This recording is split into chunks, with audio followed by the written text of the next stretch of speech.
May I have your attention, please?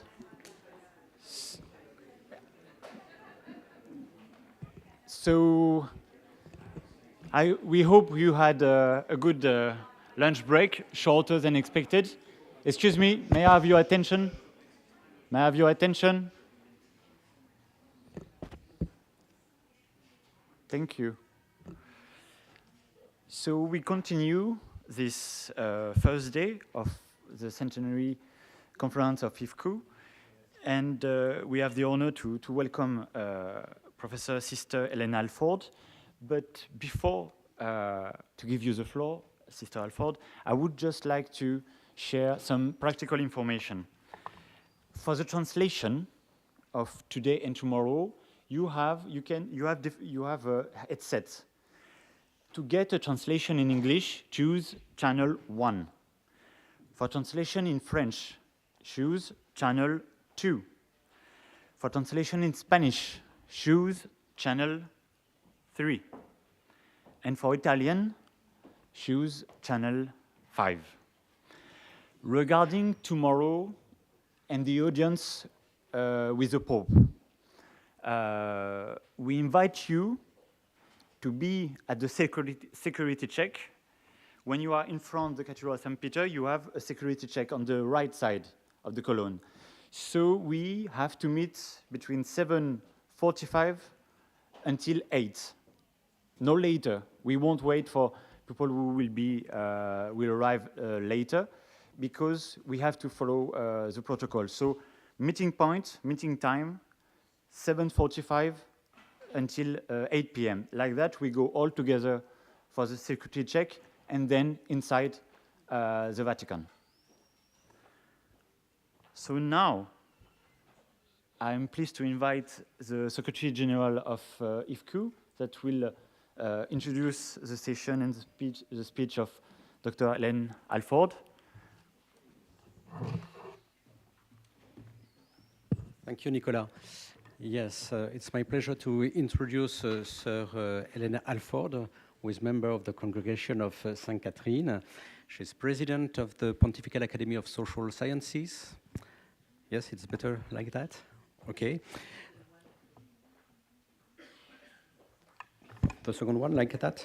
Okay, so it's my pleasure to welcome Sister Hélène Alford, who is a member of the Congregation of St. Catherine.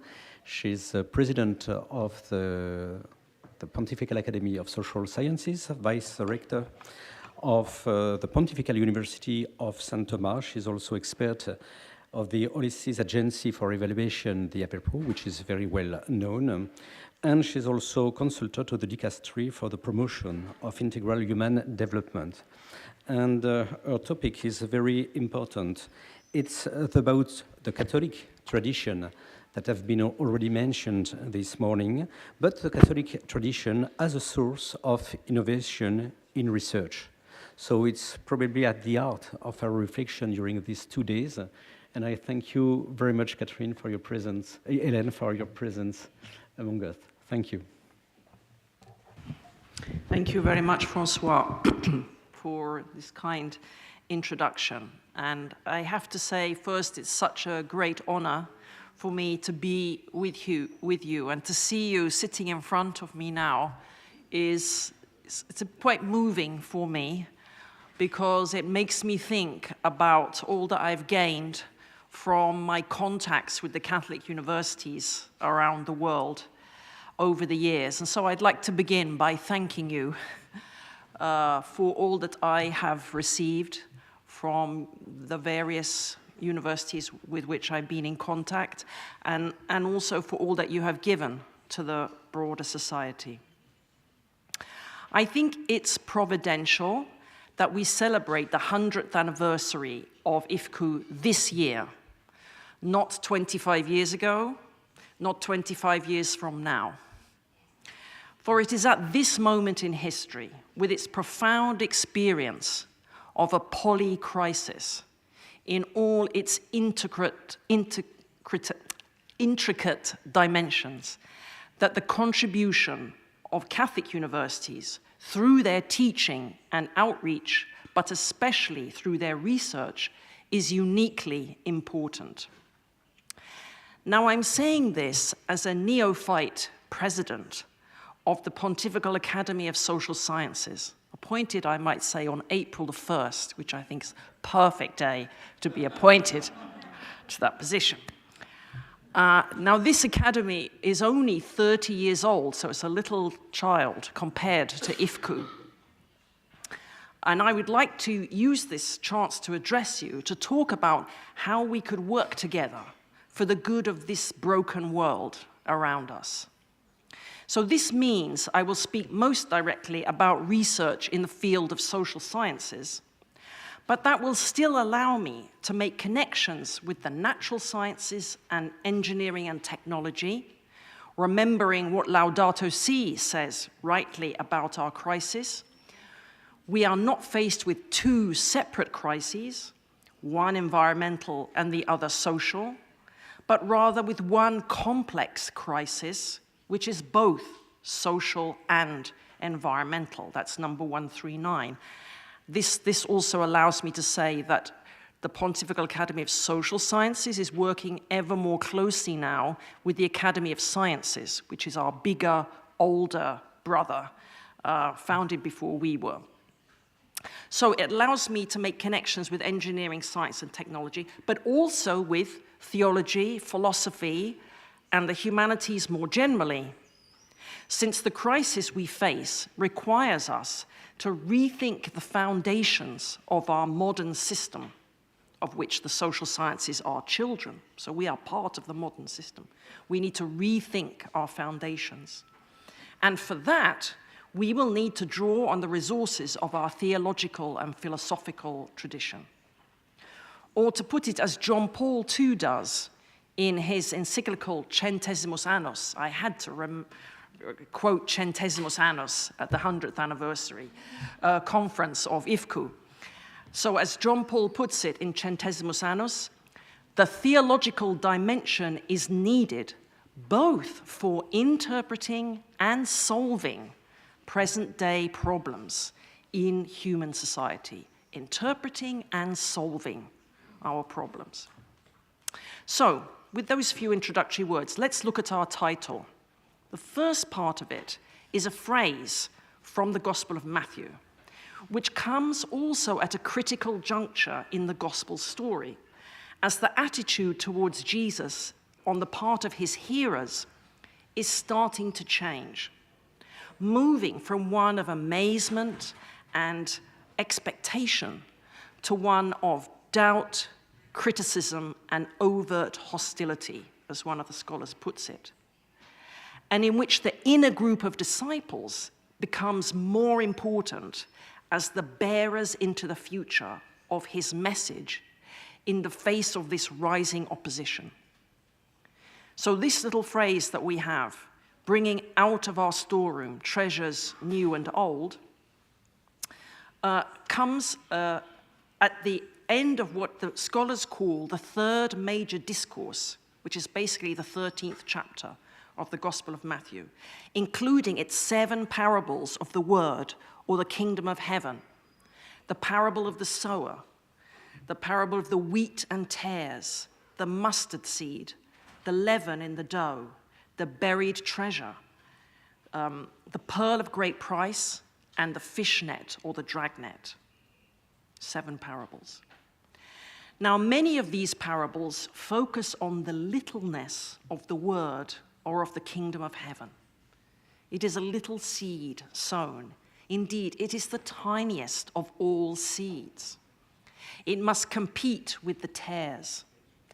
It is hidden like yeast in the dough. It is buried, even if it is treasure. And it's one pearl, even if very valuable, among the many. Now, we could carry on examining this text, but I think we can already see many parallels to the situation of research in the Catholic University of today. Just give you some examples. Christianity is facing rising hostility in the part of the world where it is most established and where many of our universities are to be found. What we have to offer seems pretty small in the face of today's challenges. And perhaps, like the inner group of disciples, the Catholic universities, as bearers of the intellectual tradition of the Church, are going to become more central to the Church's mission in the future. Now, this text, just to finish these comments on that text, this text is also used in the opening paragraphs of the encyclical we just mentioned from John Paul, Centesimus Annus, referring back to Rerum Novarum and the new things that could be gained from reflecting on it 100 years later.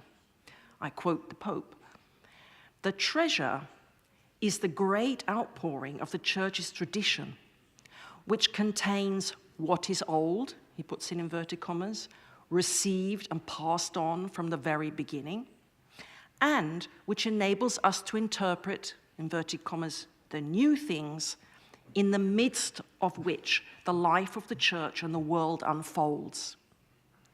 And he uses this same text also in Ex Corde Ecclesiae, the apostolic exhortation on Catholic universities, and I quote this text too. "By research and teaching, Catholic universities assist the Church in the manner most appropriate to modern times to find cultural treasures, both old and new, nova et vetera, according to the words of Jesus." That's number 12.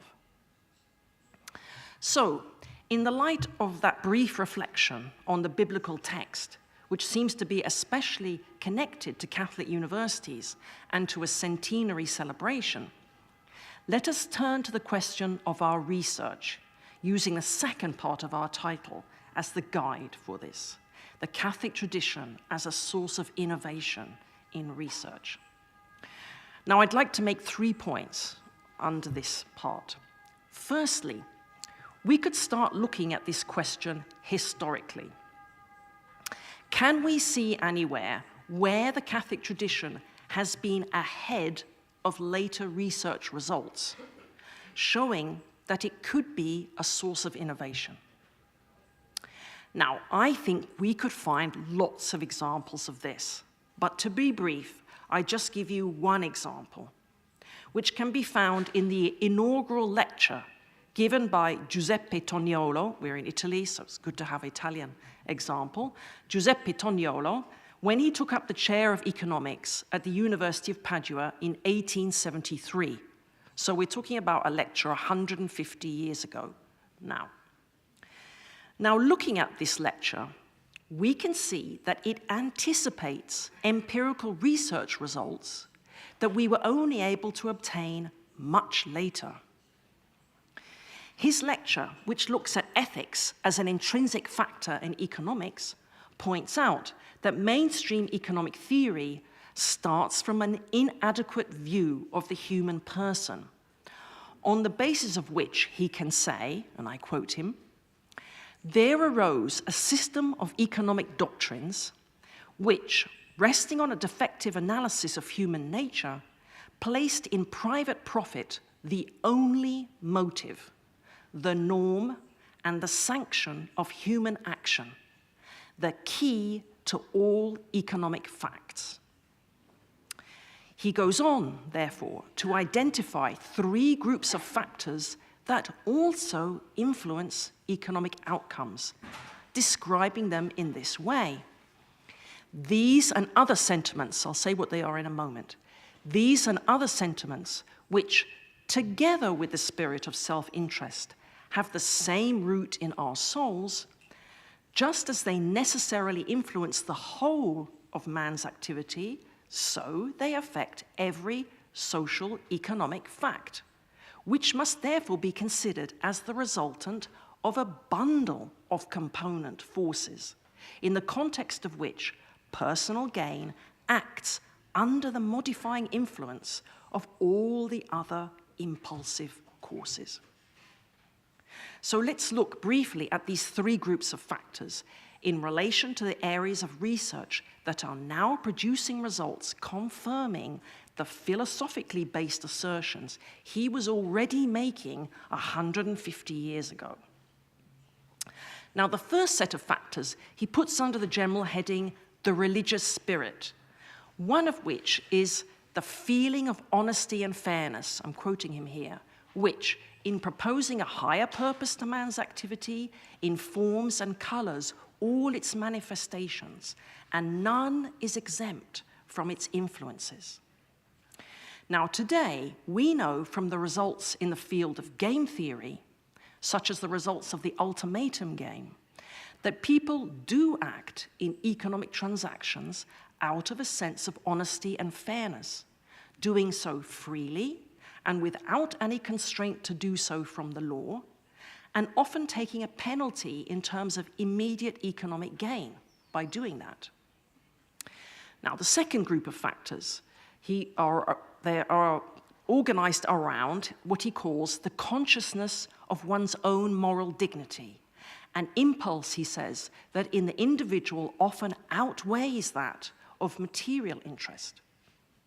Now, here we could refer to the results from other work in the field of behavioral economics, some of which has been popularized by Dan Pink in his book, Drive, showing that giving people economic incentives at work, except in very limited circumstances, tends to reduce their effectiveness, while chances to exercise autonomy and mastery, which we could see as linked to the consciousness of one's own moral dignity, as Toniolo says it, have far greater positive effects.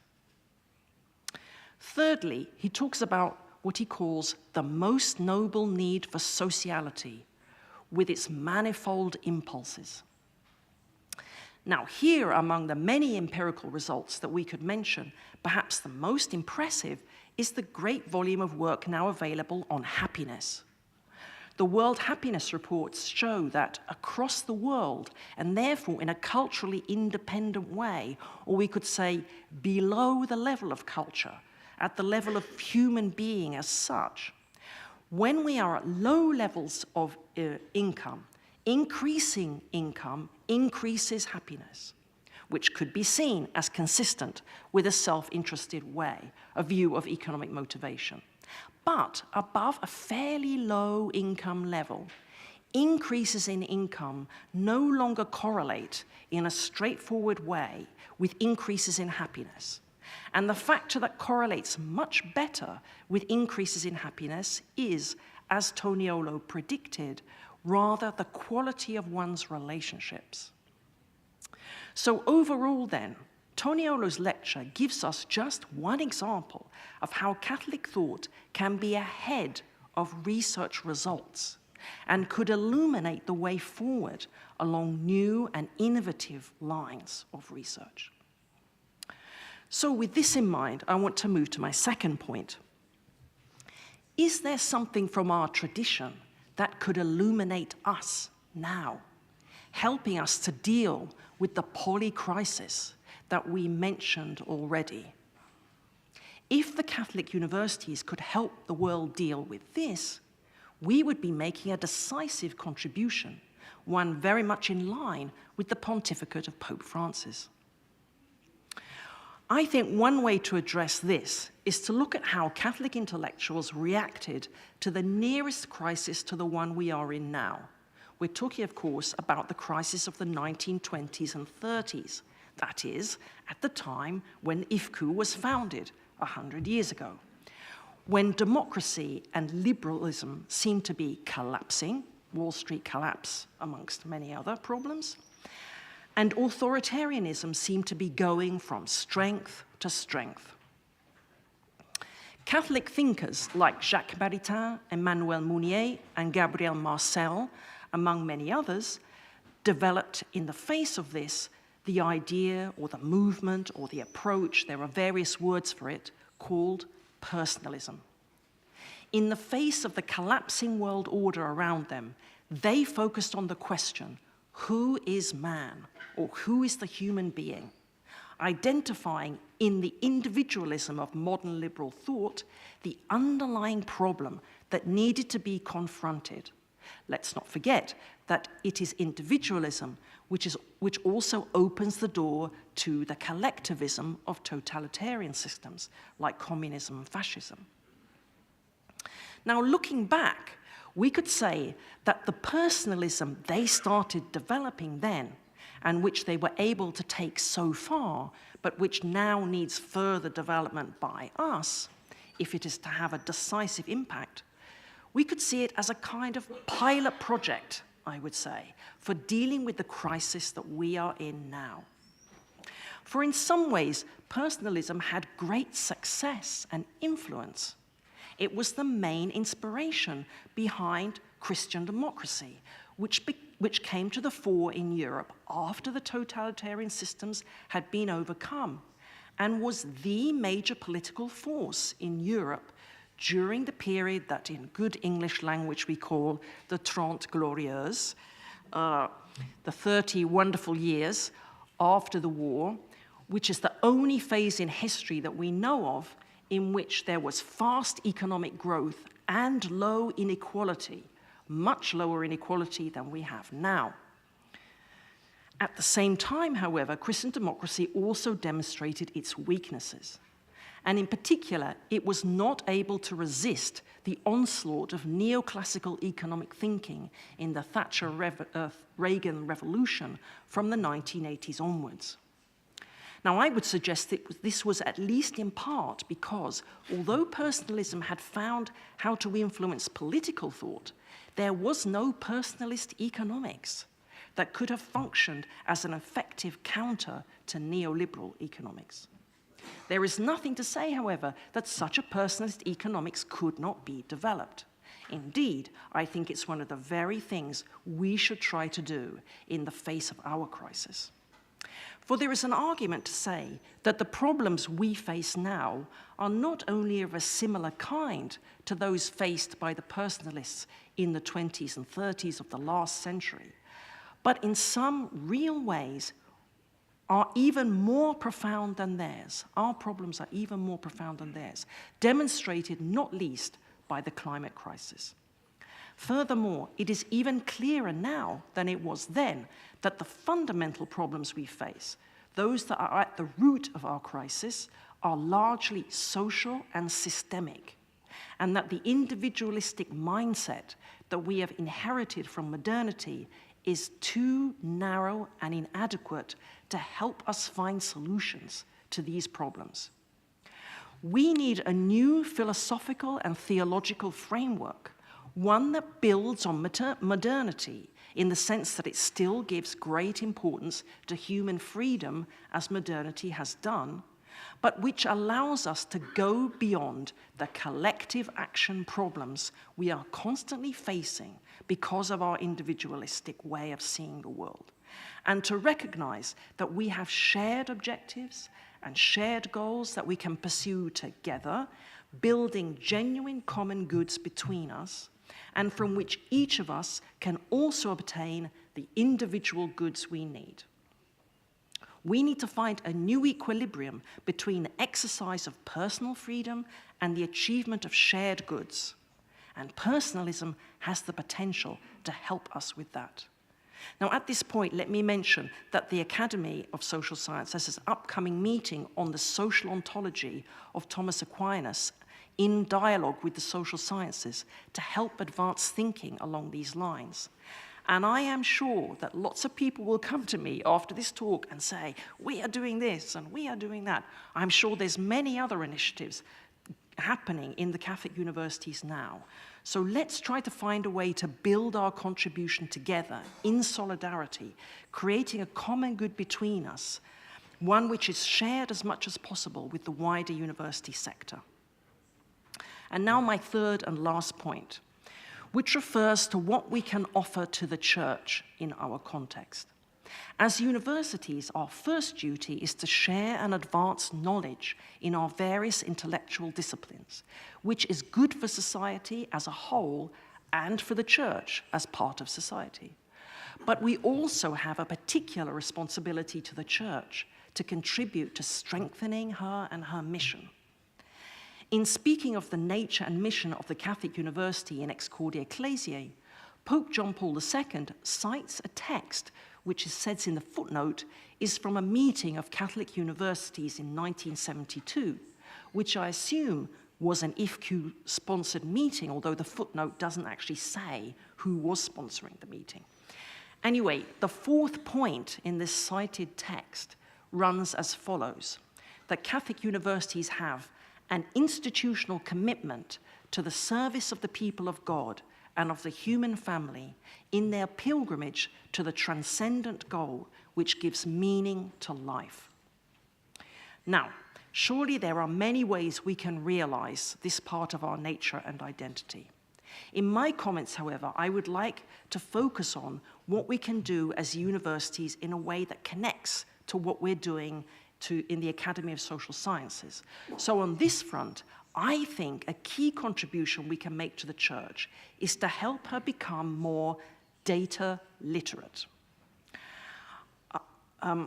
Not being able to use data in our day is like not being able to read, hence the term data literacy. And just as the early church thinkers used the leading language, if we can put it like this, they found around them, meaning Greek philosophy and Roman legal and moral thought, so we need to be able to use and speak the key language of the modern world, the language of data, and translate into it what the Church has to offer the world. Now, firstly, we need to do this for internal reasons. We need to be able to manage our institutions as well as possible. And in order to do that, we need to be able to evaluate where we are and set targets for where we want to go so we can improve. Which inevitably brings us to the question of measurement. Now, those of you who are administrators in Catholic universities, perhaps the majority of people here today, will not need any convincing about the need for measurement, even if you will also be aware that measurement can be used badly. We know that we need to live in the tension between two phrases, both of which are true. If it isn't counted, it doesn't count. And the things that really count can't be counted. We live in this tension. We know what happens to research when an unintelligent use of journal impact factors, research evaluation programs, and university league tables ends up putting academics in impossible situations where they resort to unethical means to achieve the unrealistic publication targets that have been imposed on them. And IFCU, I have to say, is to be commended for the intelligent use it is making of its Newman evaluation system, helping Catholic universities to measure and improve their social responsibility without creating this kind of unhealthy competition, tending as it does towards corruption and fostering plagiarism. Nevertheless, within the wider Church, I think we have the opposite problem. I have been told by theologians and philosophers in my university, you can't measure love, or you can't measure virtues. Now, my answer to this statement is, yes, you are right. We can't measure love, we can't measure virtue. But we also can't measure what a student has learnt in our courses either. So if we adopt this line, we really shouldn't have exams either, since we know that they don't measure what a student has really learnt. So this example shows us that the point of measurement is really very modest. It is not to make an absolute evaluation of the way things are, but rather to help us improve step by step, like a walking stick helps a person with a bad leg move forward, allowing us to move from where we are now to something better. And just as we change the way we evaluate students, we can give them coursework to do, rather than evaluating them only on a final exam, so we can change and improve the measures we use to evaluate how we are running a parish, or how we are running a diocese, or, dare I say it here, how the Roman Curia is run. However, I want to say that the question of data literacy is not so important as regards the internal management of the Church or Church institutions, as it is with regard to the external mission of the church and her work of evangelization and promoting integral human development. That's where I think data literacy is really important. Or to use the kind of language we often hear today, we need to be able to tell our story better. Now, this is crucial for our work for human development, especially in developing countries. And in a similar way, it is crucial for evangelization, especially in rich and secure countries. Now, I think the simplest way to say this is to go out onto the average street in any capital city or onto the average campus of any state university and ask the first person you meet, stop them and say, if you hear the words Catholic Church, what do you think about? What comes into your mind? Well, I think, at least in some places, they probably say pedophilia. They might say financial corruption, especially if they're in London.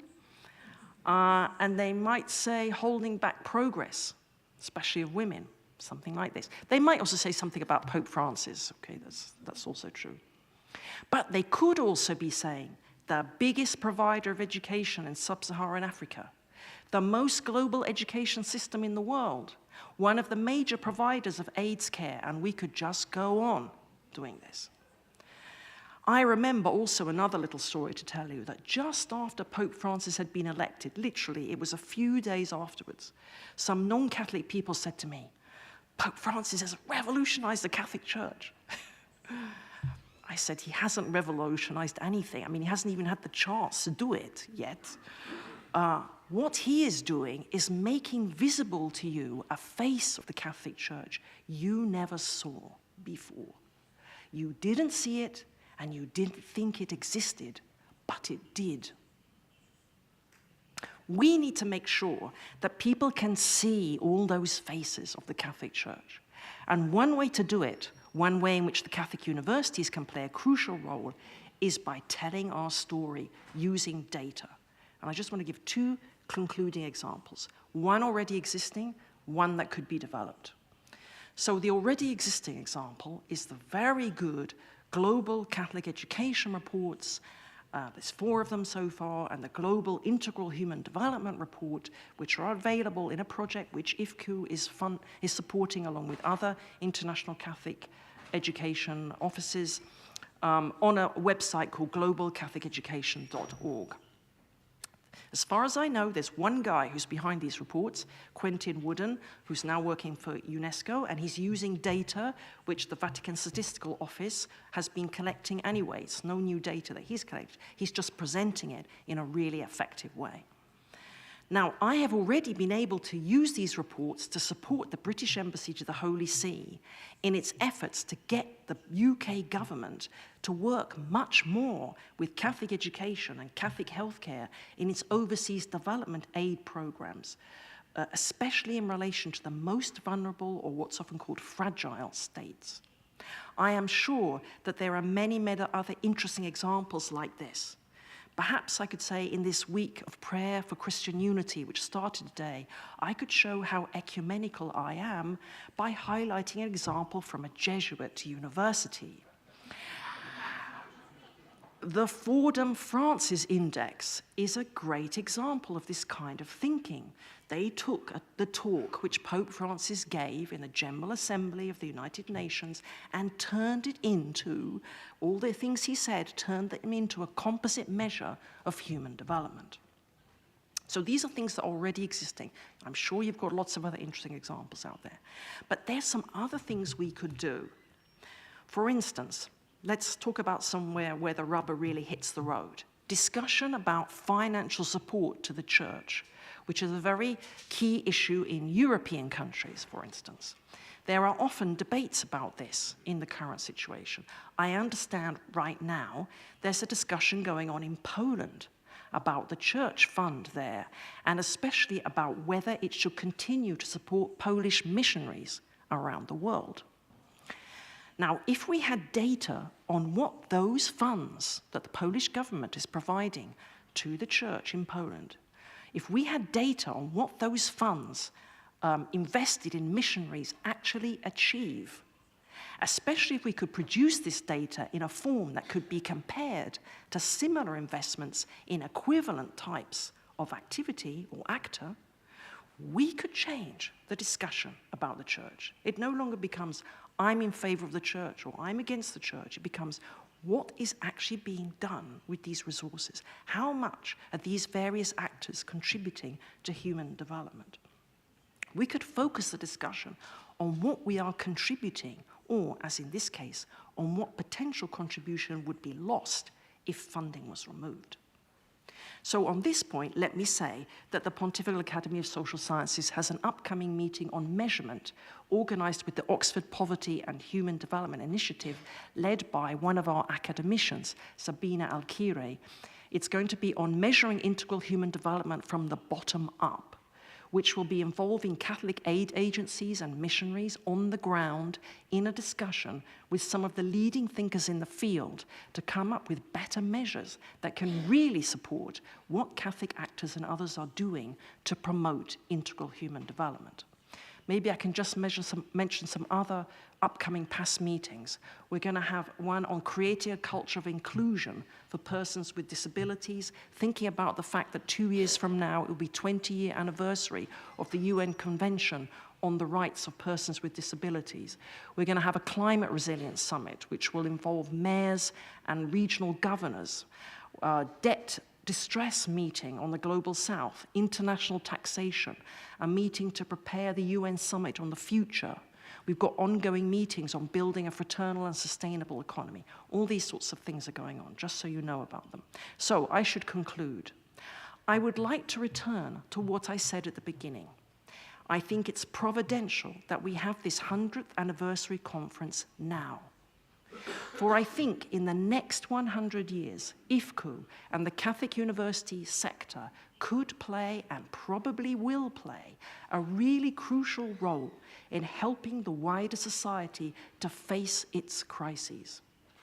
I think we could see the last 100 years, the first 100 years of IFCU's existence, as laying the groundwork, or as having run a pilot project for what is to come.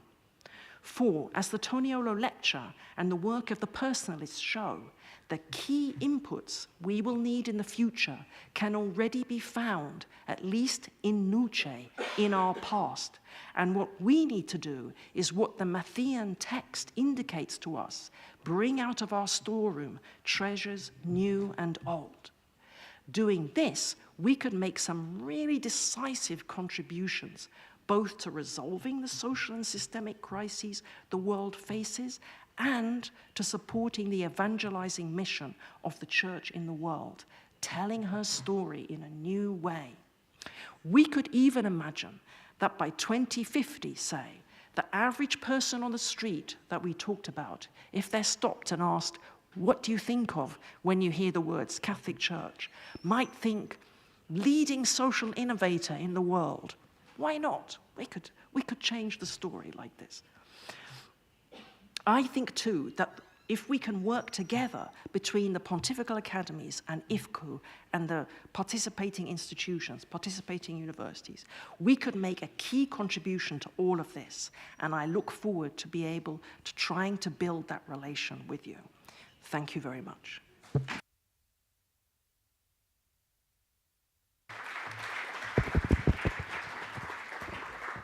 Thank you very much, Sister Alford. One, thank you for your very inspiring speech. Maybe we can take 1-2 questions, take 5 minutes to maybe ask a question to Sister Helen, or just to make a remark, an observation about what we have listened. And so can we have a mic just in front?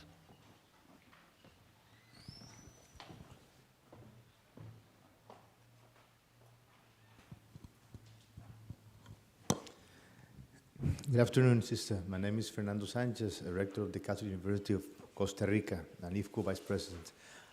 Just wanted to tell you that, adding to your examples, we have developed with ODUCAL, the Organization of Latin American and Caribbean Universities, and also with FIUC support, an index based on Laudato Si, with 80 variables where we can measure whether a country is close to what the Pope is saying or not.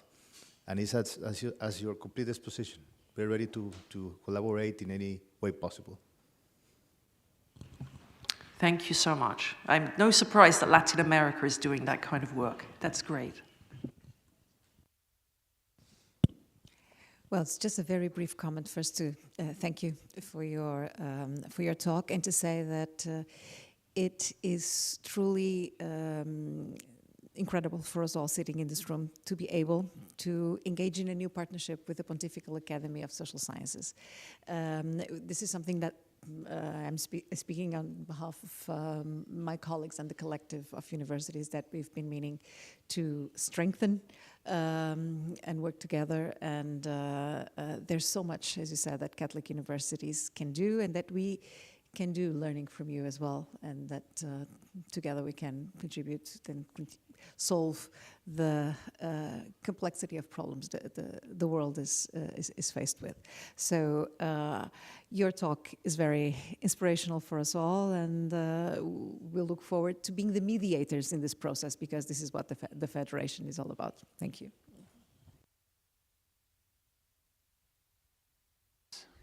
One last comment or question? Yes, on the left side.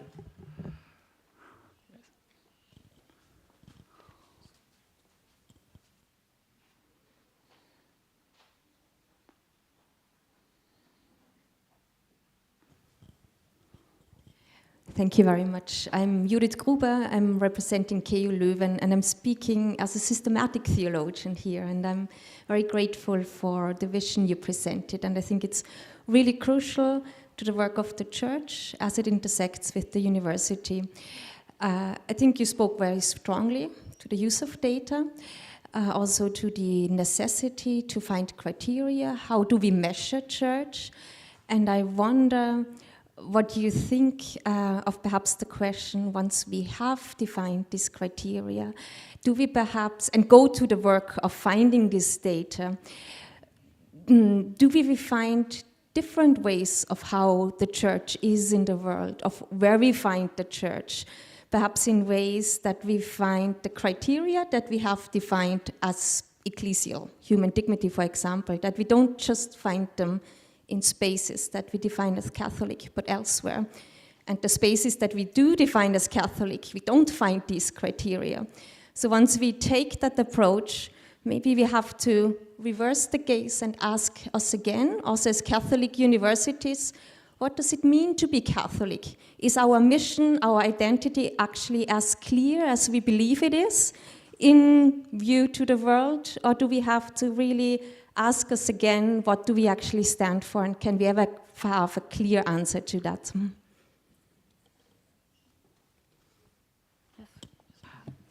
Yes, I think it's a very important point. I think I tried to say that when we use measures, they are about helping us to improve.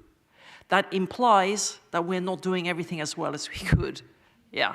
So we will find problems, and that's good, because in the end, we need to improve. And we get beyond often, unfortunately, I think sometimes in the church we can have people feeling they are not treated very well, that somebody doesn't like them, that there's a lot of personal tensions between people.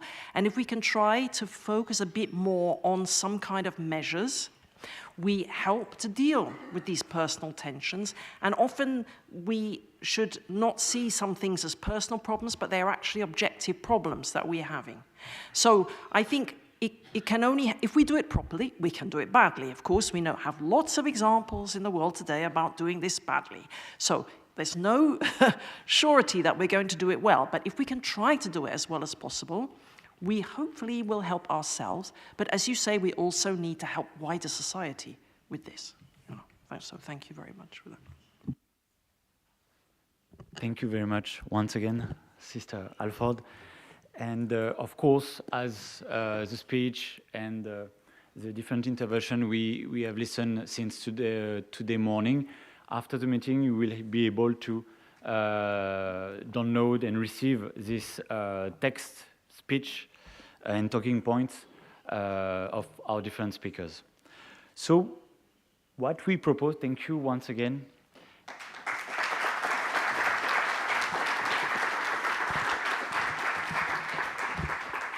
So let me just ask you to be just more flexible. We will change a little bit the program, and we will wait a little bit more for the coffee break, because we have one speaker who is waiting for us at the next roundtable. So I propose you that we continue with the next roundtable about IFCU legacy of academic diplomacy and social engagement. So I invite the moderator of this roundtable and also the 4 different speakers to join us on the stage. So I invite Dr. Fernando Sanchez Campos, which is Vice President of IFCU and Rector of the Catholic University of Costa Rica. Also Professor Franco Anelli, Rector of the Sacred Heart University of Milan. Father Pedro Rubens, Rector of the Catholic University of Pernambuco and former President of IFCU from 2012 to 2018. And Dr. also Thérèse Lebrun, which is Deputy President of the Catholic University of Lille in France, and who was Vice President of the Federation between 2009 and 2015. We'll have also the honor to welcome Reverend Father John Jenkins, President of Notre Dame University. He will attend to this roundtable remotely from South Bend, Notre Dame. So we'll make a test.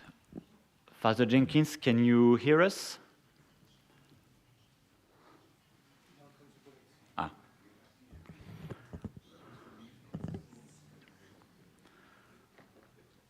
So yes. So maybe I will give the floor to Dr. Fernando Sanchez Campos that will give some introduction words regarding the topic of this roundtable. And then when Father Jenkins will be connected, we can continue with the discussion.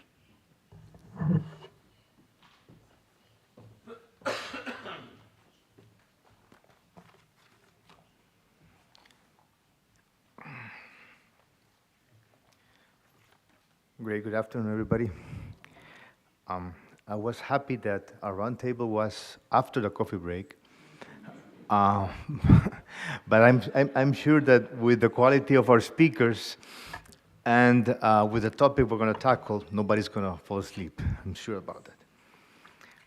So we're going to talk about IFCU, a legacy of academic diplomacy and societal engagement. FIUC, un legado de diplomacia académica y compromiso social. Last May, during the celebration of the 70th anniversary of ODUCAL, la Organización de Universidades Católicas de América Latina y el Caribe, Pope Francis delivered, as always, a direct and deep, sound speech. Even if intended for Catholic universities in Latin America and the Caribbean, as far as I understand, it appeals to all Catholic universities in the world, and hence to IFCU. Let me quote in Spanish, though, as the document was not translated by the Holy See, what I consider is the center or the heart of his message. Abro comillas. Una universidad católica debe ser misionera, es decir, con las puertas hacia afuera. Quizás la misión de la universidad es formar poetas sociales, hombres y mujeres que aprendiendo bien la gramática y el vocabulario de la humanidad, tienen chispa, tienen el destello que permite imaginar lo inédito. Imaginar lo inédito. No se olviden de esta expresión, formar poetas sociales. Quizás la misión de la universidad es preparar coreógrafos sociales, hombres y mujeres que vislumbren en el pueblo una danza, un baile, donde cada uno contribuye a la gracia del movimiento total y nadie es excluido. So, social poets and social choreographers. That's what he's asking us to do, to educate in the universities. And this is absolutely and completely in line with what Cardinal Tolentino mentioned today morning. We not only need creative intelligence, but collective intelligence. It is clear to me that universities from all the regional groups represented at IFCU have been educating social poets, or even better, social choreographers, or sound leaders working for social progress and harmonic, sustainable development for 100 years now.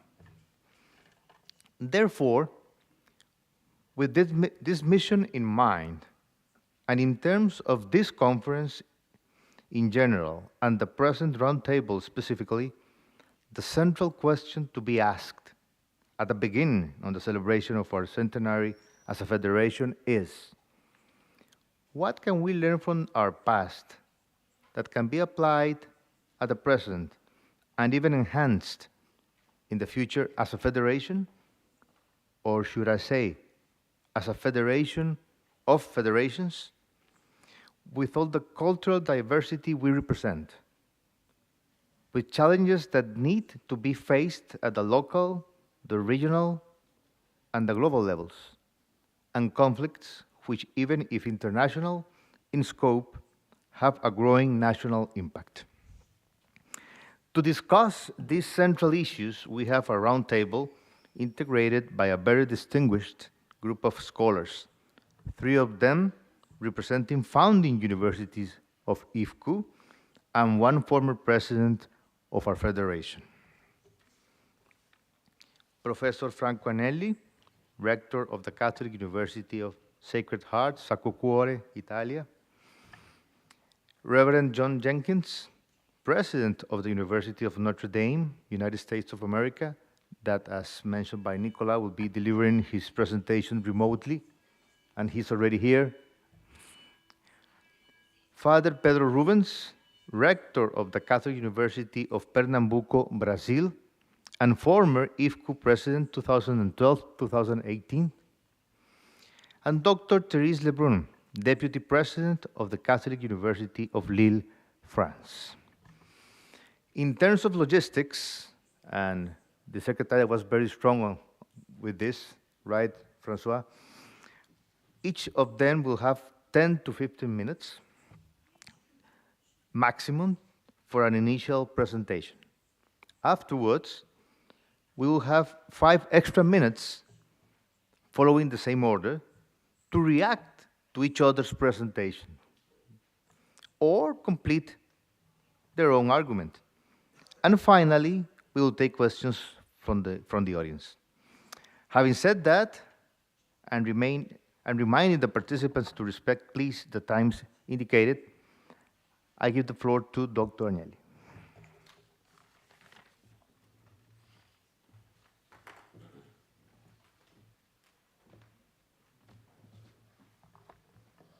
Thank you.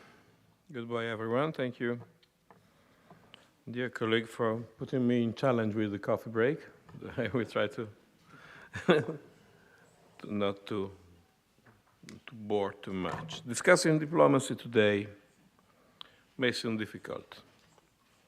We are facing a season in which public opinion feels the sense of impotence of diplomacy, that of ambassadors and mediators in the face of major war crises. I don't quote them because everyone knows them. However, and one really a pain affects the Holy Land. However, we can overcome discouragement if we look at the complexity of diplomatic activity, which in addition to its outward significance, so to speak, has a deeper one. The deeper level is that of diplomacy in the cultural sense, which we could define as the ability to initiate and promote dialogue between different cultures. If I can speak as a Westerner, an Italian and a European, this happened because there has been and has built during the centuries a common cultural identity. Someone says that Europe is only a geographical expression. Europe is a cultural expression. A European is a European because he read Homerus, most of them translated, then the Latins, then Shakespeare, then Manzoni, then Hugo, and everybody else. And so the same is for philosophy. It doesn't exist a European who has not a European culture, only an Italian or French or Spanish culture.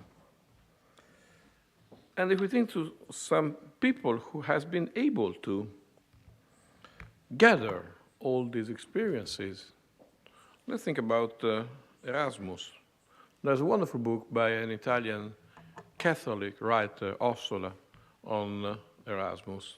I suggest it's a very slight book published by, just a little advertising, by our university press. It's very interesting. And it explains his effort to give, to spread the idea, a modern idea for the time, of course, of Europe, against, of course, the reform who was increasing. Or let's think to a person, I would like to quote him because he has just that, he's just that, and he was our university awarded with an honorary degree, Jacques Delors. A lot of people make a big effort to bring the peace in the area of the world that during the history was the place of a continuous fight. And they succeeded. Or, just say, up to some years ago, we are sure that they succeeded. And now we are really afraid. But which is the role of IFCU? IFCU has a big, important role as an actor of cultural diplomacy. Let's remember, the Catholic University of Milan was founded in 1921. 1 year later, Mussolini made his putsch. It was exactly in the middle of the two steps of the same war that crossed the 20th century. And it was in an age and in an era in which was very, speaking about a Catholic university, a Catholic scientist, was a sort of contradictory in adjecto. A positivist scientist would never accept that a Catholic might be a good scientist. Religion was, of course, superstition, according to their approach. And of course, I agree with what you said about the different approach of economy.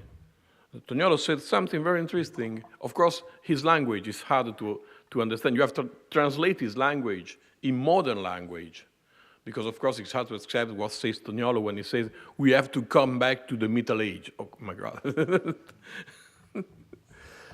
But he says the commercial economy, the capitalistic economy, which lies its roots in the Renaissance, broke that harmony of the world which exists in the Middle Age. Of course, in the Middle Age, the situation, the production was not enough. So better if we had been able to increase the production, but the attitude can be different. And the cohesion of a society can be different. So I go back to the foundation of Catholic University and FCU at the time, not IC. It was a paradox. Catholic University in Italy was a paradox because, of course, Catholics were outside the politics, non-expedit, you remember. Catholic scientists could not be simply conceived by the scientist at that time. And Gemelli himself, Gemelli was a doctor, a physician, who studied with Golgi. Golgi was the triumph of the positivistic science.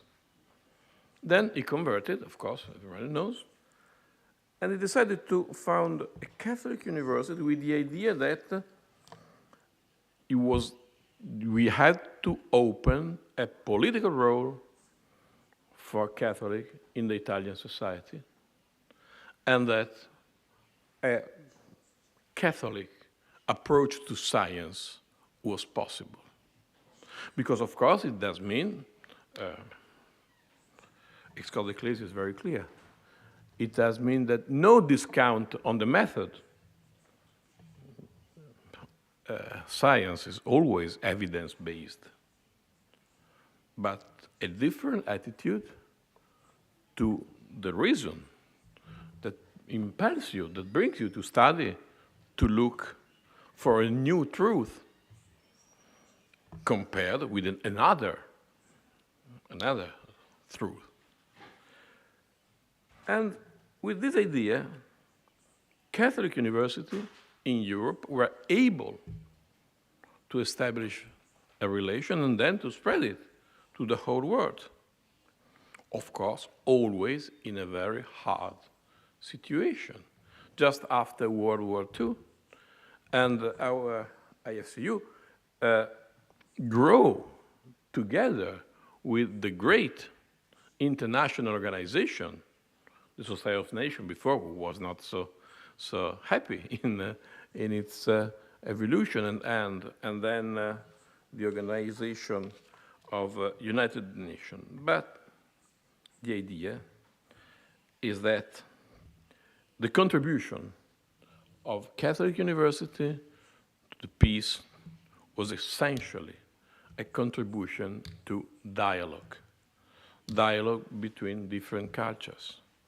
I understand that such words, just let's think, said in 1945, 46, 48, could appear quite useless. Okay, we have really bigger problem.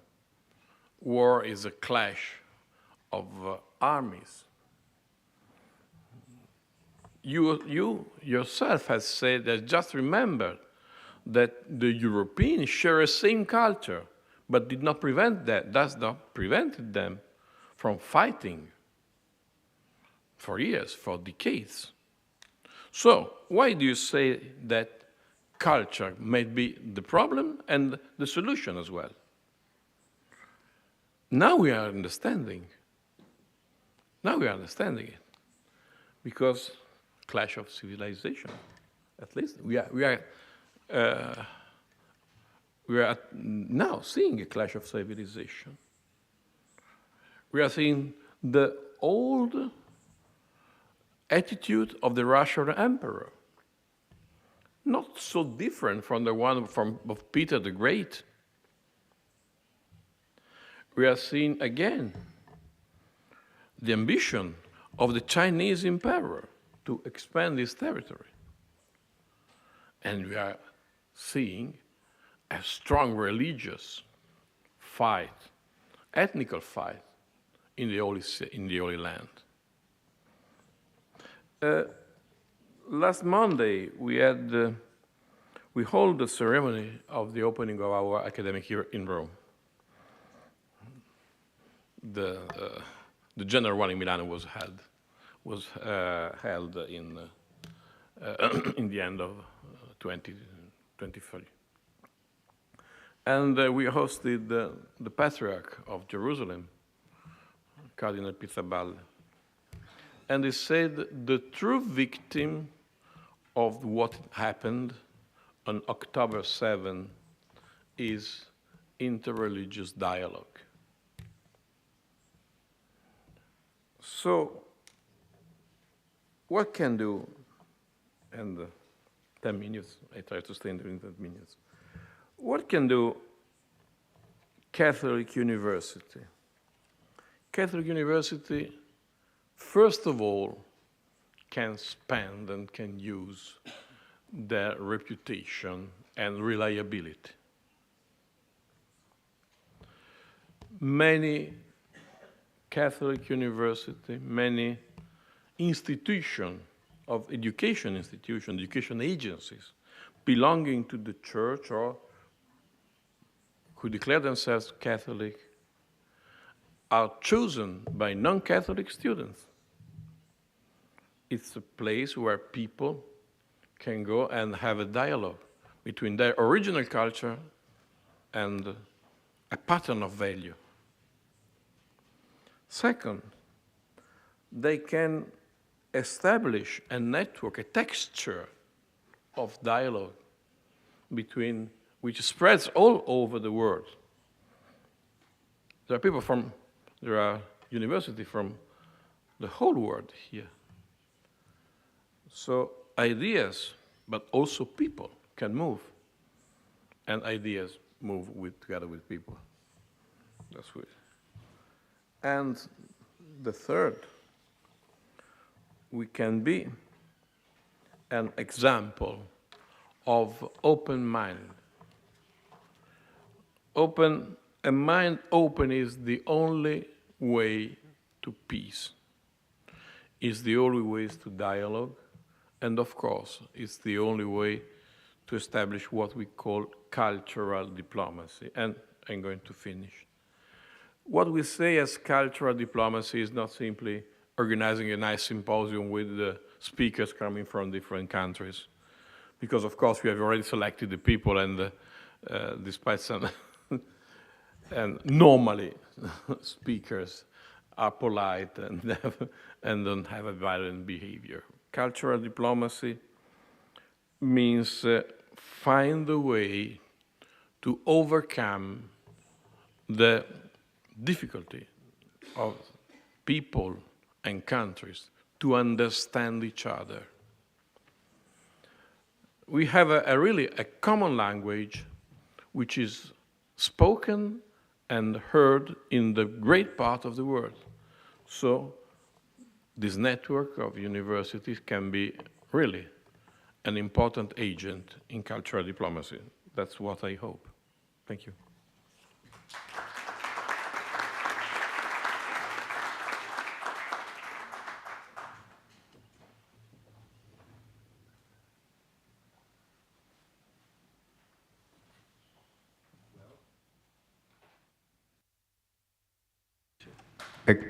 Okay, ready. Thank you very much, Dr. Anelli. Thank you very much. And now we give the floor to Father Jenkins. Thank you. It's good to speak to you, and I'm sorry I'm not with you in person. I just have a few remarks.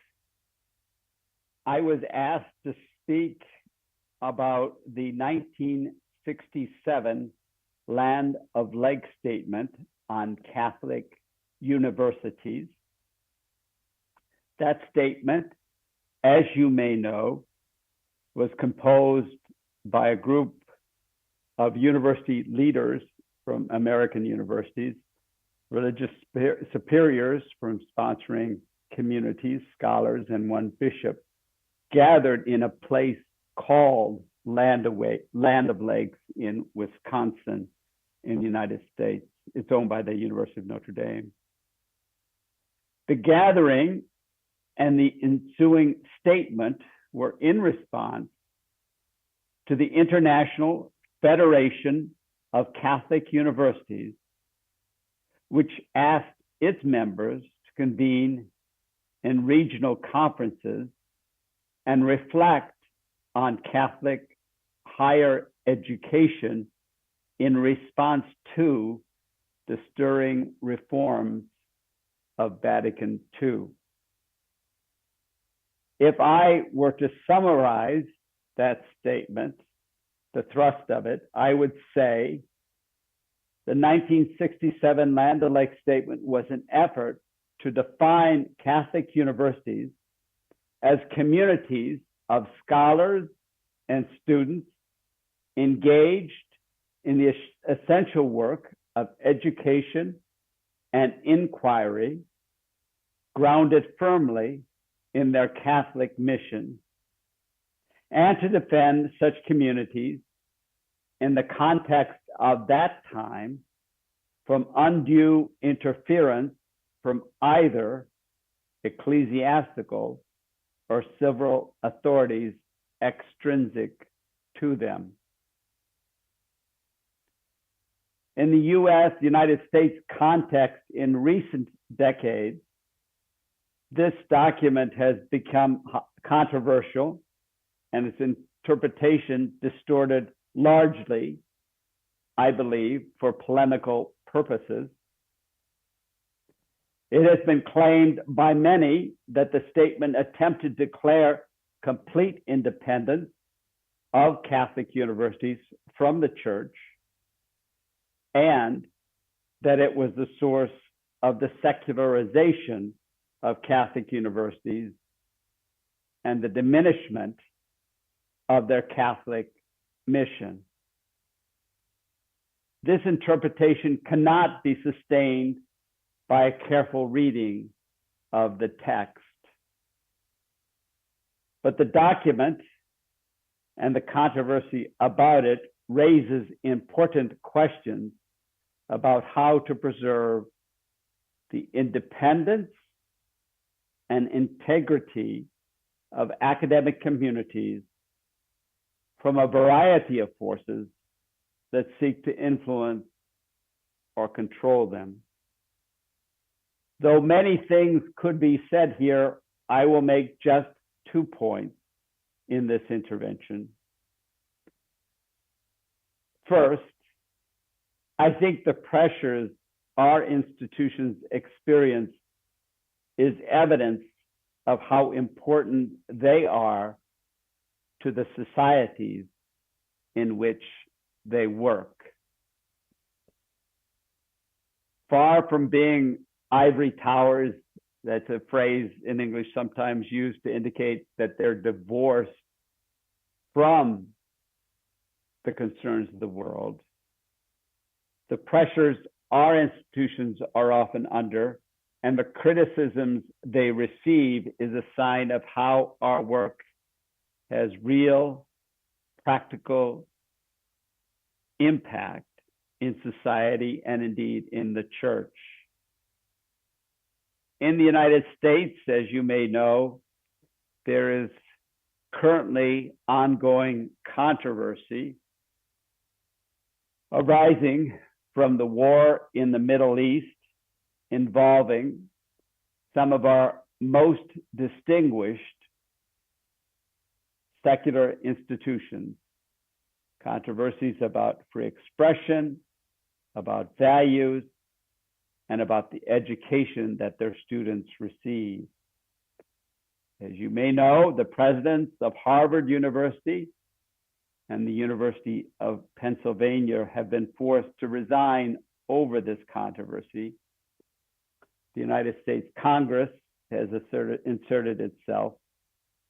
Laws are being proposed to punish and control institutions, or at least influence institutions.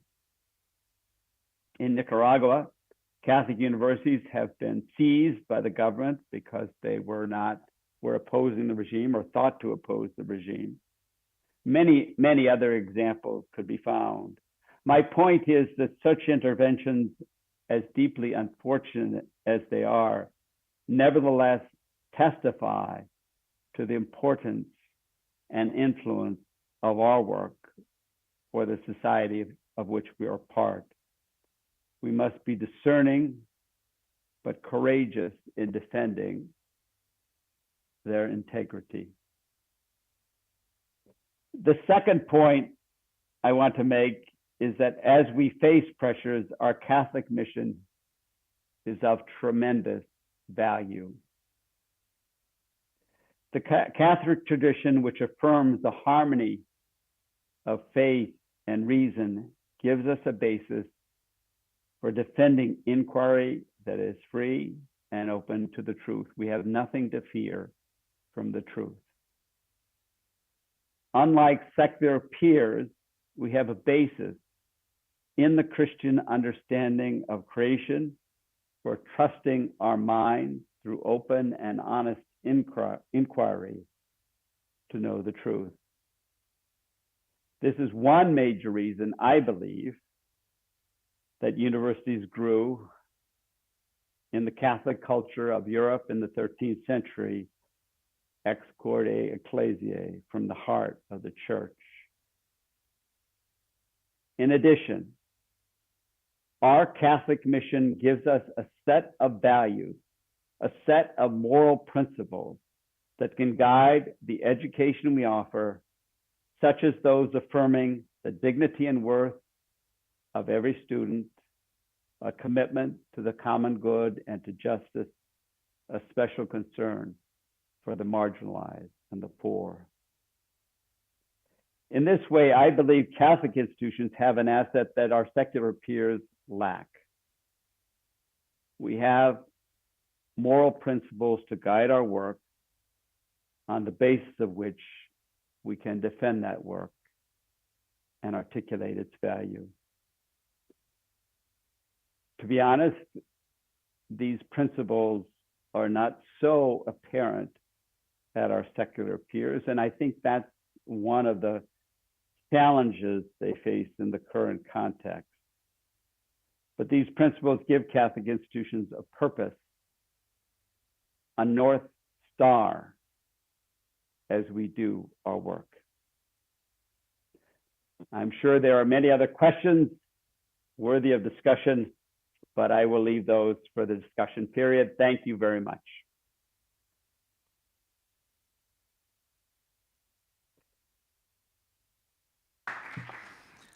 Thank you. Thanks a lot, Father Jenkins. So we heard in the morning Cardinal Tolentino talking about universities turning into dialogue laboratories. I believe was the word he used, the phrase he used. Dr. Anelli talks about cultural diplomacy and the importance of dialogue in peace building. Father Jenkins says, and I quote, I love this phrase, we have nothing to fear from the truth. With these thoughts in mind, I give the floor to my good friend, Father Runes. Gracias, Fernando.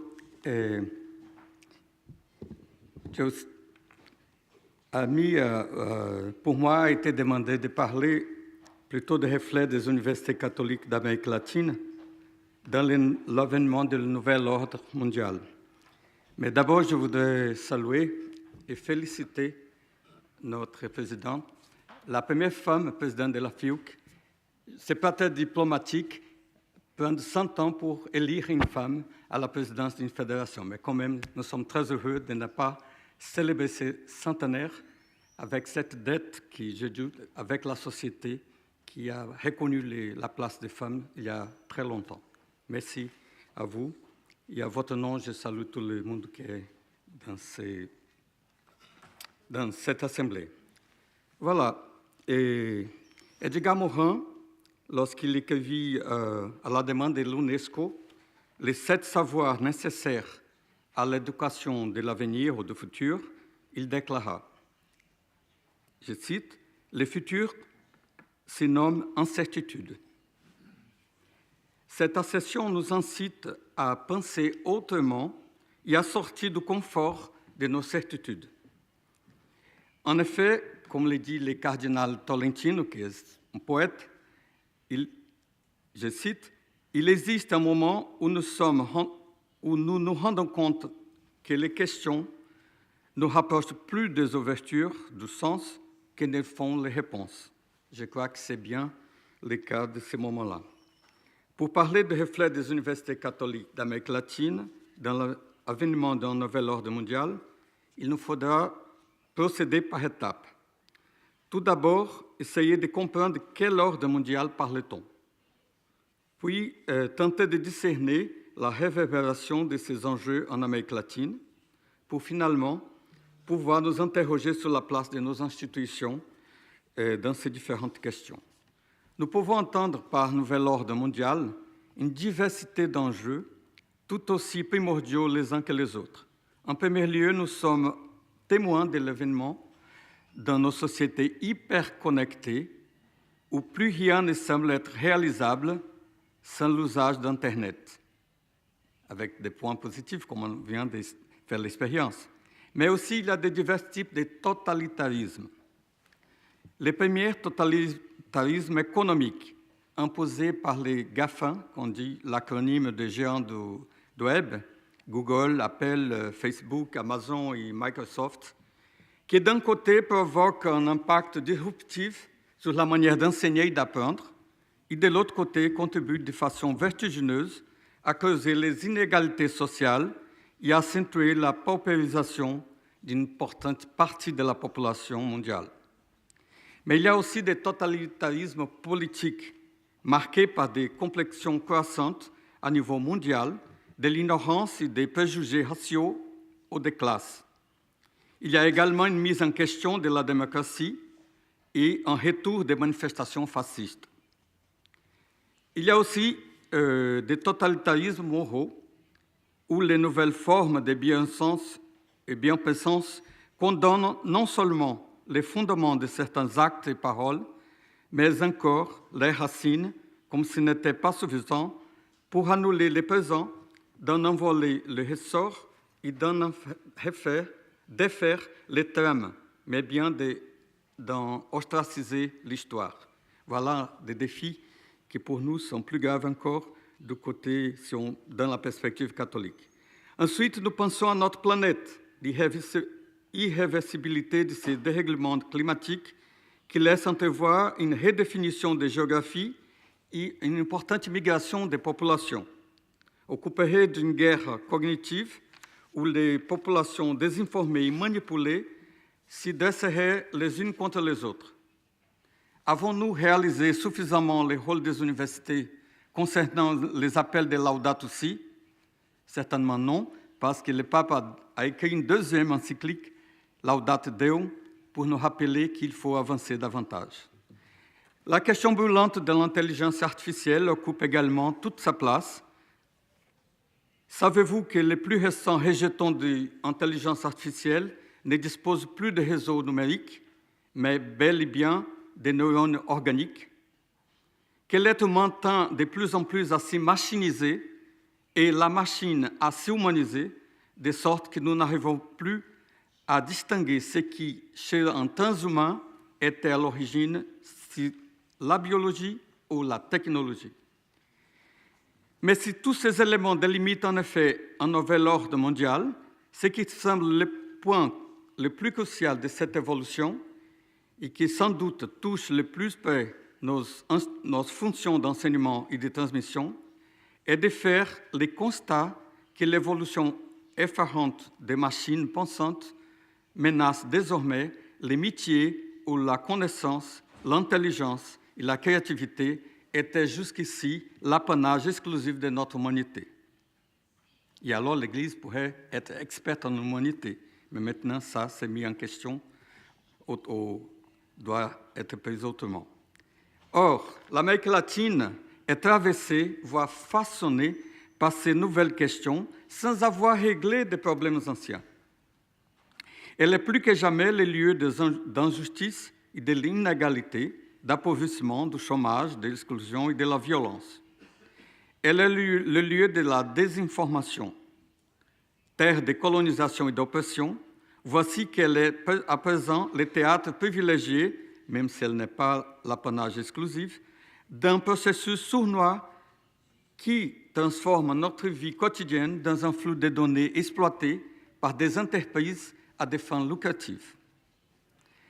C'est ce que les sociologues britanniques Nick Cody et le professeur de communication mexicain Ulises Mejias, en 2019, nomment colonialisme numérique, qui est à l'œuvre dans une communication des données omniprésente qui préfigure un nouvel ordre mondial. Je cite, « fondé sur les surveillances continues et offrant de nouvelles opportunités sans précédent de discrimination sociale et d'influence comportementale. Ainsi, affirme-t-il, s'y trouve normalisé, je cite encore, l'exploitation des êtres humains à travers les données, tout comme le colonialisme historique gouvernait ces sujets pour le profit, en s'appropriant leur territoire et leurs ressources. Le colonialisme des données ouvre la voie d'une nouvelle étape du capitalisme, dont nous commençons à peine à voir les contours, la capitalisation illimitée de la vie. Fin de citation. Nous pouvons alors nous demander quelle peut être la mission d'une université catholique latino-américaine d'une semblable dystopie. Comment peut-elle incarner une Église qui s'y fait l'écho de ces questions, sans les circonscrire par des réponses dogmatiques, mais qui accepte de cheminer à l'exemple d'Abraham, sans certitude autre que celle de la foi en un Dieu de bonté et de justice? Ne serait-il pas le style d'une Église en processus de sortie aux universités missionnaires, ou bien une démarche synodale selon la perspective du pape François? Les traits principaux de l'Église d'Amérique latine, il faut comprendre, l'Église d'Amérique latine a commencé à exister comme une Église avec un visage propre qui est après Vatican II. Donc, l'Église d'Amérique latine a toujours été de lutter pour le respect de la liberté et de la dignité de l'être humain. Par ailleurs, la plupart d'entre nous, latino-américains, sommes des métis. La métissage, c'est notre identité principale. Dans nos veines coule le sang de l'oppresseur et de l'opprimé. Nous sommes nous-mêmes le théâtre de la lutte que nous devons mener dans nos choix, dans nos actes, dans nos prises de parole et de décisions. Il nous faut alors réfléchir aux enjeux des différents prismes de ce nouvel ordre mondial et bien choisir nos combats. Quelle est la place de nos universités dans ces questions et quels défis relever? Il semble que puisse alors se révéler plus clairement l'idiosyncrasie de nos institutions en ce qu'elles répondent à l'appel des sociétés et des cultures, au pluriel, dans lesquelles elles sont insérées et qu'elles contribuent à faire grandir. Bien entendu, il est hors de question de perdre la course au numérique. Nous ne pouvons dans aucun cas en manquer les étapes et rester sur les bas-côtés, sous peine d'être effacés de la carte des institutions d'enseignement supérieur. Mais est-ce à dire qu'il faut pactiser avec le colonialisme numérique, accepter d'instaurer la politique digitale entre nos murs, jouer le tout numérique et ainsi accentuer encore plus l'exclusion sociale par l'inaccessibilité des études supérieures pour ceux ou celles qui ne possèdent pas un smartphone et qui n'ont pas l'accès à l'Internet chez soi. C'est bel et bien à cela qu'il nous faut réfléchir. Quelle société voulons-nous? Quelle Église voulons-nous? Quel savoir voulons-nous transmettre et comment? Sommes-nous ouverts et accessibles à tous? Ou acceptons-nous de renforcer l'exclusion sociale que l'élitisme digital contribue à causer? Il semble bien que nous ayons le devoir d'avoir une pensée éclairée à ce sujet et d'alerter la société sur les dérives d'une numérisation ostracière que plus rien ne semble circonscrit ou contrôlé. Un autre aspect qui nous semble essentiel est d'occuper notre place dans les débats éthiques et de contribuer à penser l'humain. Dans la course au transhumanisme et à l'humanisation de la machine, il faut savoir poser de bonnes questions et au bon moment. Assiste-t-on aux prémices d'une nouvelle humanité? Qui décide véritablement de ces transformations? Il semble indispensable d'être présent lors des décisions gouvernementales, de promouvoir des cercles de pensée et de soutenir des recherches qui permettent d'éclairer nos mentalités sur ces différents sujets. Il semble qu'il faille, plus que jamais, être là où les choses se passent et où l'orage gronde. Seulement ainsi, nous pourrons faire honneur à notre mission et à notre catholicité.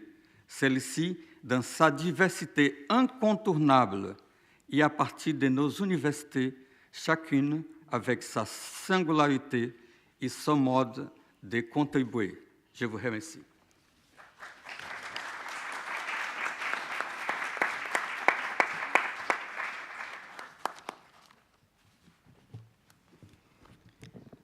Thanks a lot, Father Bruns. Gracias, muchas gracias, Pedro.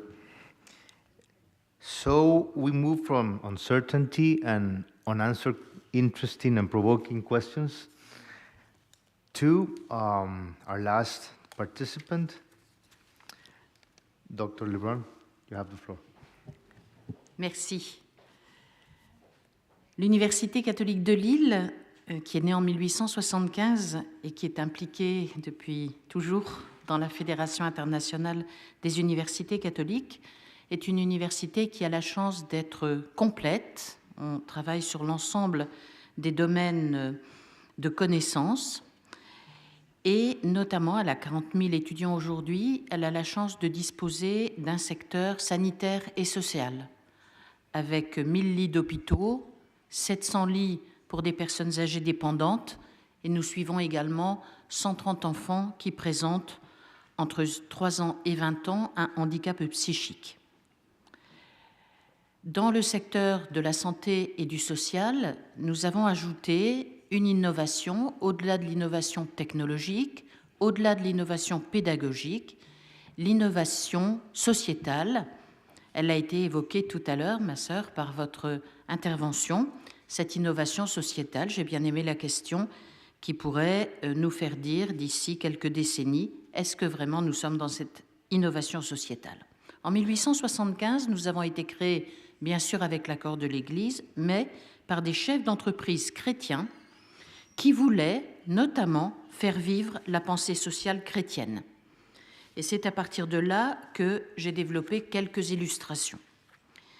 Avec le père Thierry Magnin, qui fut aussi recteur de l'Université catholique de Lyon, on travaille beaucoup sur ces principes de la pensée sociale chrétienne dans nos différents projets.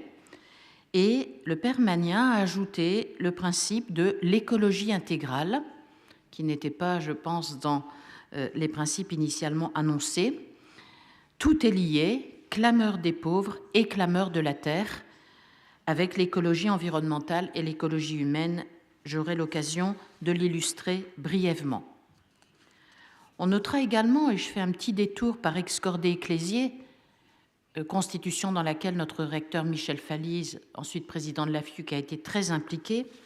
Excordé Ecclésié est un texte fondateur, Michel Falise dit une sorte de loi cadre pour les universités et sur les universités catholiques. Et je reprends quelque chose qui m'a marqué en préparant cette conférence et que j'ai entendu ce matin de Patrick Valdrini, c'est que si ce texte était important pour les universités catholiques, il l'était aussi pour l'ensemble de l'Église, qui exprimait à travers ce texte la façon dont elle percevait et accueillait le monde contemporain de la pensée, de la science et de la culture, et entendait dialoguer avec lui dans ces lieux d'interface que sont les universités catholiques.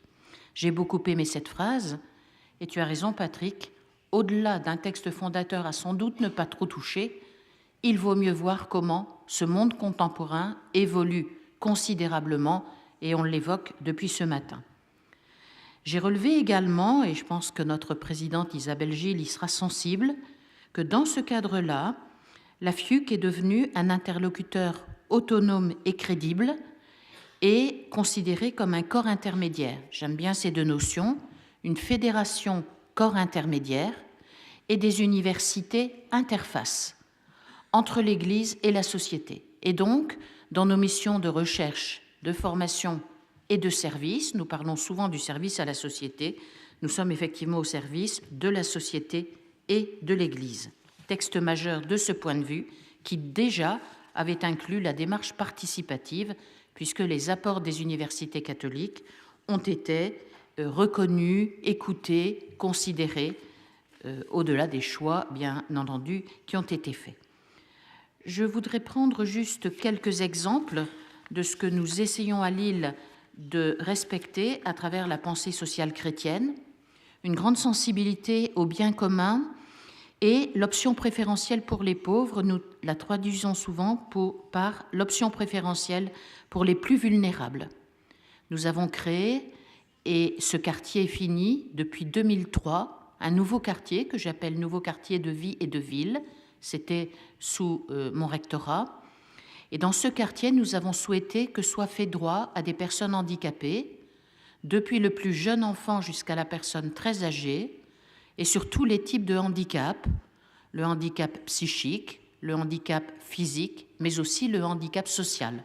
Par exemple, pour des sans domicile fixe qui sont malades et qui ont besoin d'être suivis psychiquement, mais également sur leur maladie physique.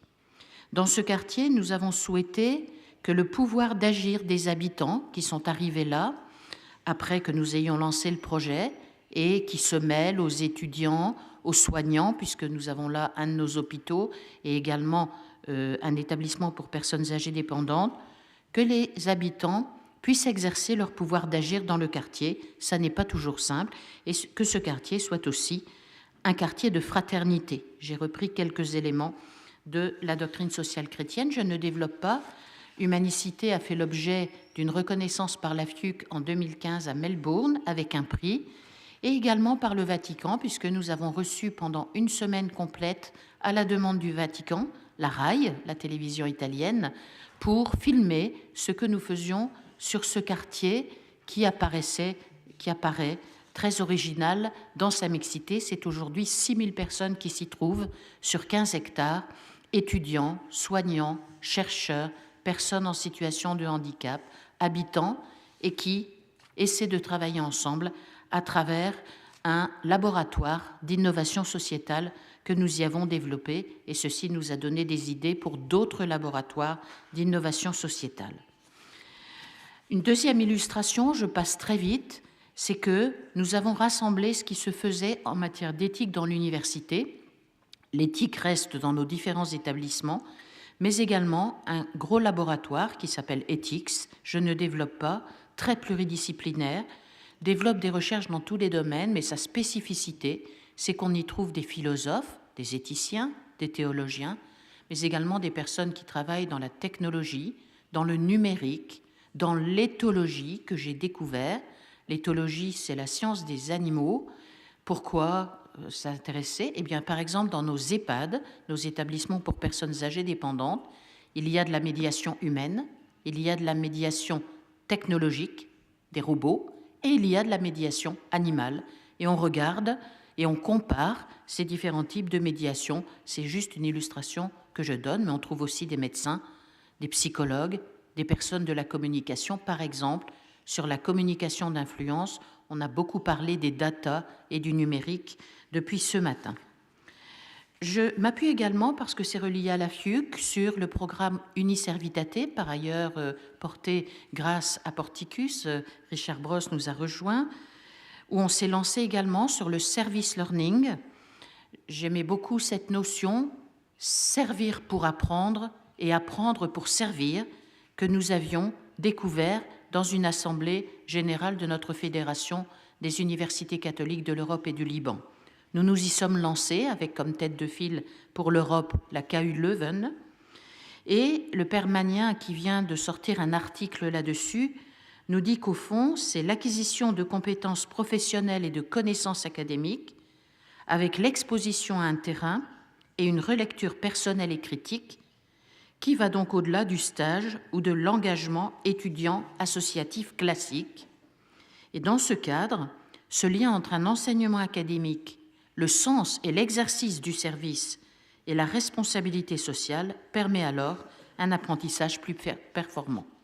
Des étudiants de notre faculté de droit, en lien avec des avocats en exercice et avec leurs enseignants-chercheurs, vont par exemple aider les migrants qui se trouvent dans la jungle de Calais, ceux qui veulent passer vers la Grande-Bretagne, les aident à découvrir leurs droits. J'ai choisi une dernière illustration avant de conclure. Nous avions créé en 2006 un institut du développement durable et responsable. En 2012, avec mon successeur, un programme s'est déployé sur une trajectoire de décarbonation pour les bâtiments historiques de notre université. Avec notre nouveau recteur depuis 2020, Patrick Scoffler, nous avons, dans l'année de la mobilisation pour le climat, signé l'accord de Grenoble, signé un pacte bas carbone avec la ville de Lille, où nous nous trouvons fortement, même si nous sommes ailleurs, élaboré un MOOC pour que tous les étudiants et les enseignants-chercheurs puissent y accéder, 50 séances de 20 minutes chacune, avec 5 thématiques, enjeux climat, énergie et ressources, biodiversité, enjeux économiques, enjeux sociaux.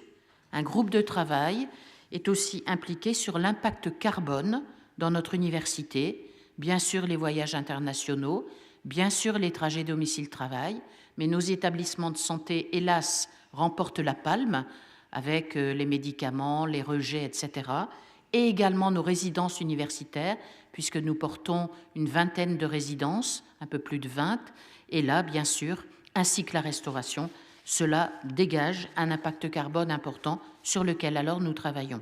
Dans cette continuité, on a fait une convention climat universitaire sur climat et écologie fin 2022, avec des étudiants et des personnels. 55 propositions sont venues sur les thèmes se soigner, se nourrir, habiter, se déplacer, apprendre. Nous en avons sorti 3 grands chantiers prioritaires et un chantier transversal, c'est-à-dire viser une zéro émission nette dans notre quartier à Lille à horizon de 2030, et ces chantiers se déploient à compter de 2024. Je voudrais, en conclusion, terminer, y compris en saluant particulièrement Sofia Opatska et l'Université d'Ukraine, parce que nous étions en 2010, du 20 au 22 mai, à Lviv, en Ukraine.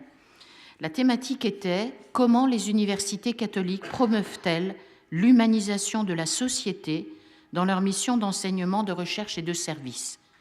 Et il m'est revenu la joie de faire la synthèse de ces journées que nous avons passées à Lviv, en Ukraine. J'en retiens quelques points. L'important, au cœur de notre réflexion et de notre action d'université catholique, c'est de promouvoir toute personne humaine, mais aussi toute la personne humaine, horizontalement et verticalement, si vous permettez. C'est bien sûr, à travers l'option préférentielle pour les pauvres, l'accueil des personnes, la promotion de la justice, mais aussi la mise en valeur et le développement de professions à dimension sociale. Elles sont très secouées aujourd'hui, en France en tout cas, les métiers de l'humain n'attirent plus, et un souci constant de la coopération et du transfert de compétences.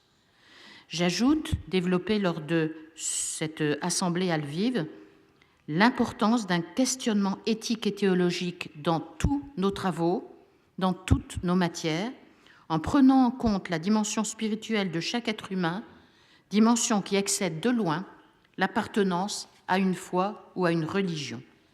Et pour ne pas faire trop long, je termine sur ce point suivant. Du point de vue de la formation, il est nécessaire, était-il dit alors, que les universités catholiques insufflent cette dimension spirituelle dans divers domaines, intellectuels bien sûr et académiques, mais également esthétiques, on vient parler d'une diplomatie culturelle, éthique et religieux. Cultiver la dimension spirituelle, c'est ainsi harmoniser beaucoup de jeux, J-E, aïe, personnels, en recherchant une sorte de symphonie entre ces différents jeux personnels et en même temps la convivialité des différences, intérieures et extérieures, de façon solide, ouverte, responsable et solidaire. Pour notre tradition d'université catholique, il est également important de faire référence à la dimension mystique que recèle chaque être humain, car nous faisons tous l'expérience que dans toute vie, il y a des éléments qui relèvent de l'indicible. Merci.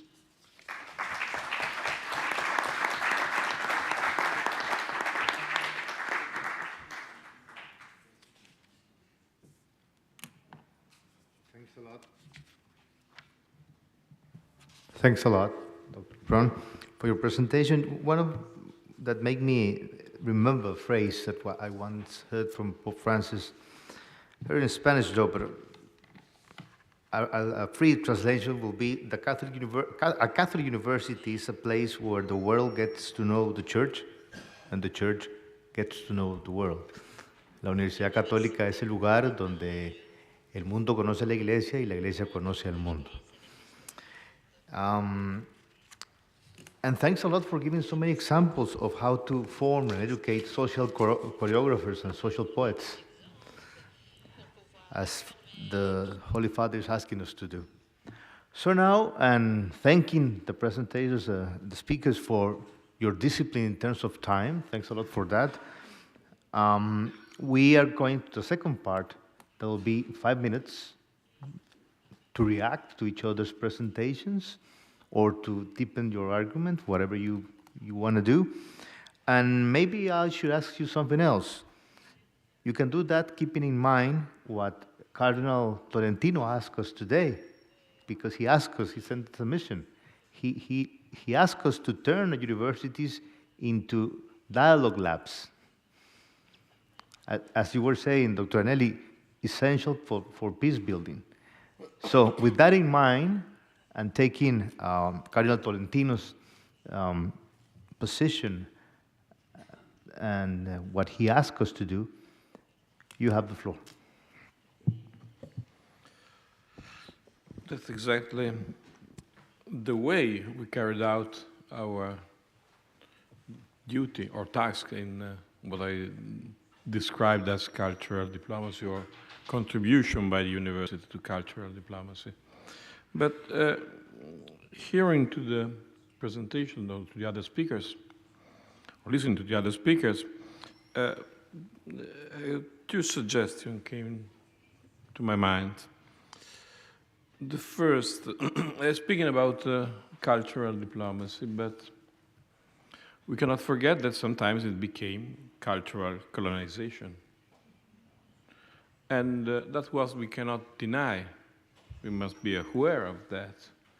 We must remember that bringing the voice of Christ in other lands sometimes has been used as a tool useful for some king to affirm the power of his country in new lands.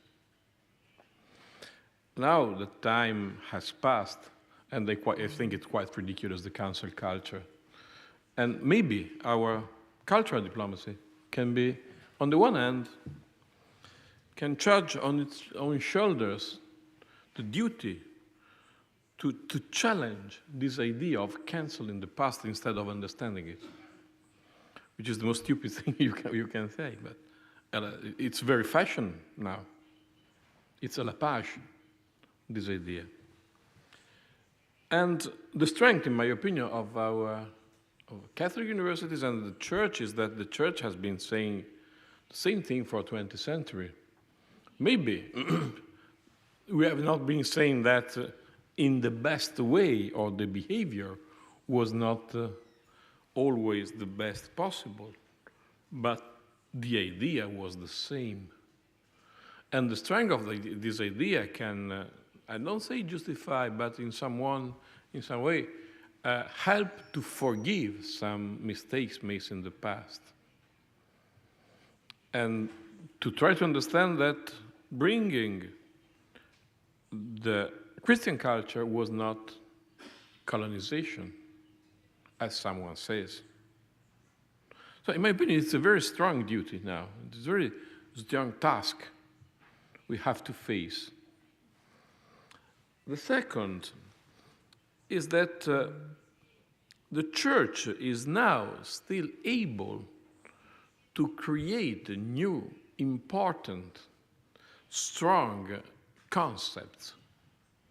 It was mentioned ecology.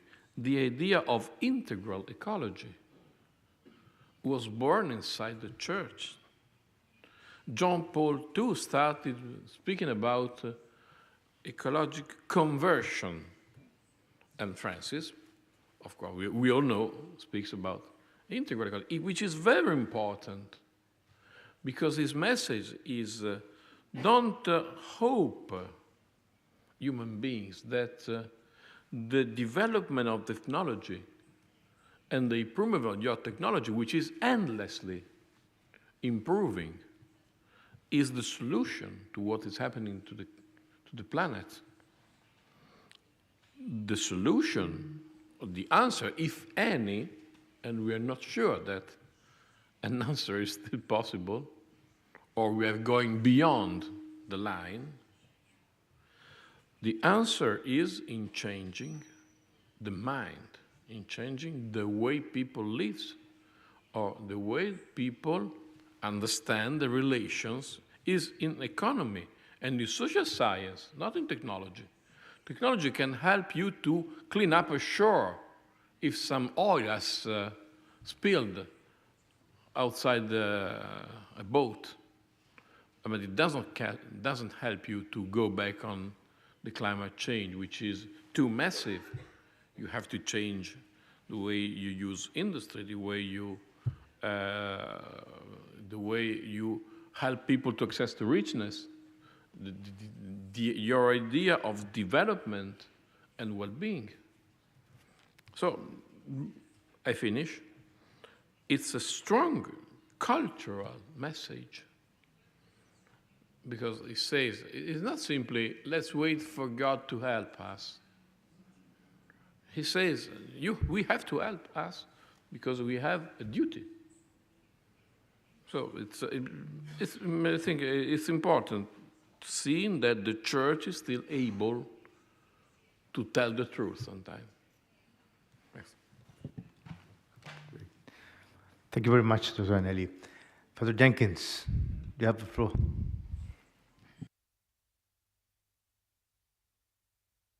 As well as I would like, so I don't have much to say beyond what I've already said. But I do think the challenge, just responding to the last remark, I do think the challenge of our time in society is trying to respond to great moral questions without a moral framework in which to decide them. And I think that that's a reason for a lot of the political cacophony that exists in the public forum these days. And what we can bring is that moral framework. So I hope we can do that through our institutions. That's all I have. Thank you. Thank you. Thank you, Father Jenkins. Short and deep. For the Rubens. Alors,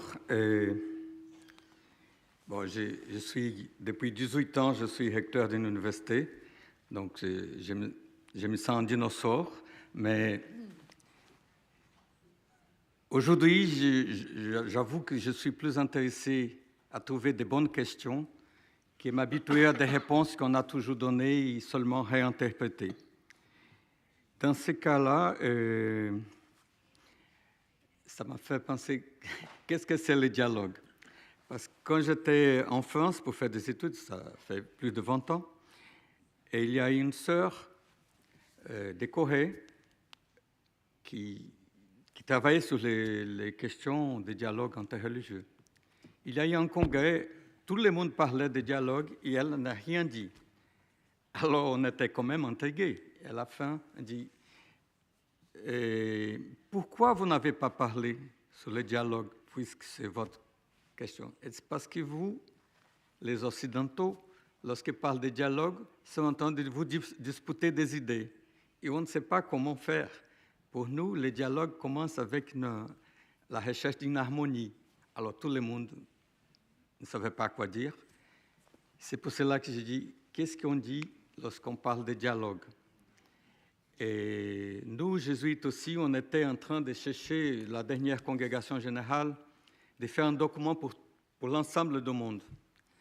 Alors évidemment, il y a toutes les questions des sociétés passent un peu par des débats. Et lorsqu'on parlait de questions, par exemple, qui ça semblait très évidente, la question des abus, etc., c'était pas possible d'arriver à parler ensemble. On ne partait pas de la même prémisse, etc.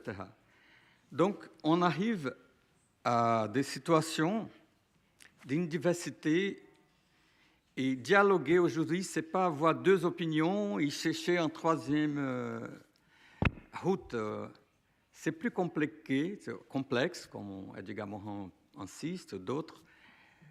Et cette complexité qui semblait un problème peut-être elle donne des pistes de solutions, c'est-à-dire on ne peut plus trouver des solutions simples par des problèmes complexes. On ne peut plus trouver des solutions éternelles par des questions temporelles. C'est-à-dire, c'est ça qui m'habite un peu, et dans une fédération, c'est bien là les problèmes. Quel modèle d'université?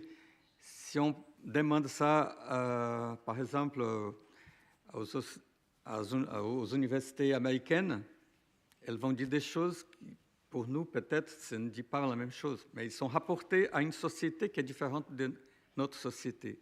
Si on va en Inde, qu'est-ce qu'ils vont dire? Qu'est-ce que c'est une université? Alors, on croit quand même que lorsqu'on parle catholique, on a tout réglé. Et là, peut-être, on est en train de rater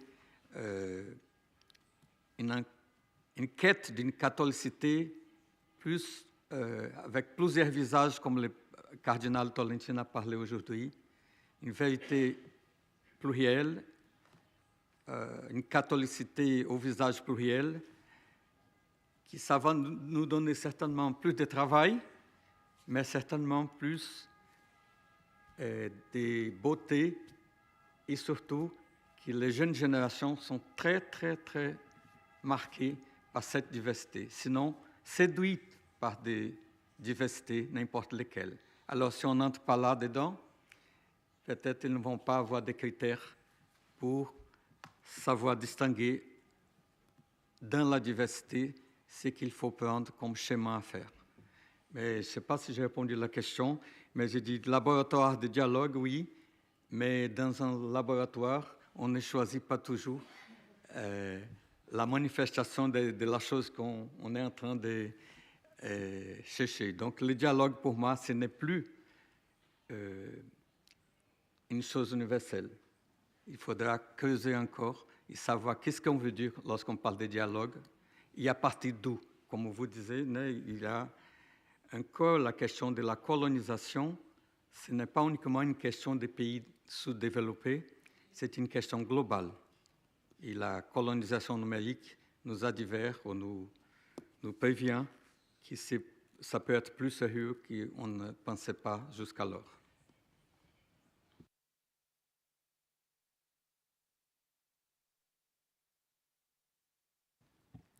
Thank you very much. Thank you very much, Father Rubens. And you're right. You're right. We need to think about what we understand by dialogue. Absolutely. And that's a task that can be provided, analyzed, and taken care of by us, by IFCU. Absolutely. Because actually, IFCU could be a big, huge dialogue laboratory. Dr. LeBron, you have the floor. Vous nous avez demandé de réagir effectivement à ce que nous avons entendu. J'ai retenu 3 choses et je me suis donné un joker. La première chose, c'est la notion de diplomatie culturelle que le docteur Agnelli a évoquée. J'ai découvert, grâce à cette manifestation de la FIUC, la diplomatie universitaire, qui doit englober beaucoup de choses, et qu'une de nos jeunes collègues, également impliquée dans la politique locale, entame une thèse, d'ailleurs je pense François qu'elle s'est rapprochée de toi, sur cette diplomatie universitaire. Donc ça veut dire que ça intéresse effectivement les jeunes et que je trouve que c'est, à mes yeux, un chantier nouveau qui est intéressant et qui englobe très certainement des dimensions de diplomatie culturelle, mais également le domaine large que couvrent les universités, et nos universités catholiques ont sûrement leur rôle à jouer dans ce domaine. Le père Jenkins disait « We have nothing to fear from truth ». Moi, je retiens aller au-delà de nos peurs, parce qu'au fond, c'est ce que le pape François a dit, je pense, Isabelle, lorsqu'il est venu à l'Université catholique du Portugal récemment, et que nous avons repris pour notre carte de vœux universitaire, et il disait, beaucoup mieux que je ne le dis, aller au-delà de nos peurs et aller vers nos rêves. Et tant aux vœux de ma commune d'habitation, samedi soir, sur laquelle se trouvent aussi nos hôpitaux et le quartier humanicité que j'évoquais tout à l'heure, le maire, qui n'est pas un croyant, qui est un homme de gauche par ailleurs, nous sommes très proches, a basé son discours sur le fait qu'on nous manie désormais beaucoup avec les peurs, les violences, et qu'il faut pouvoir aller au-delà de cela, ce qui n'est pas si simple, hein. C'est facile de le dire comme cela. Tu viens un peu de l'évoquer, Pedro, à travers la notion de dialogue. Nous n'arrivons plus toujours à entrer en dialogue. Et quand je dis à mes enfants qui ont maintenant 44, 42 et 40 ans, il faut entrer en dialogue. Certes, on a d'autres cultures parmi nous, et dans le nord de la France, c'est très prégnant. Je sens que ça serait dit parce qu'il y a réellement des violences, il y a réellement des exactions, on va dire. Et donc, il y a tout un travail autour de ces domaines qui n'est pas loin de nous. Donc, au-delà des peurs. Pedro Rubens a évoqué le colonialisme des données qui peut aller jusqu'à la capitalisation illimitée de la vie. Je crois que c'est le danger le plus important qui saute à nos yeux aujourd'hui parce qu'il envahit absolument tout, depuis le petit enfant quasiment qui vient de naître, ou en tout cas qui est capable de tenir un téléphone ou une tablette, jusqu'à tous les domaines de la vie.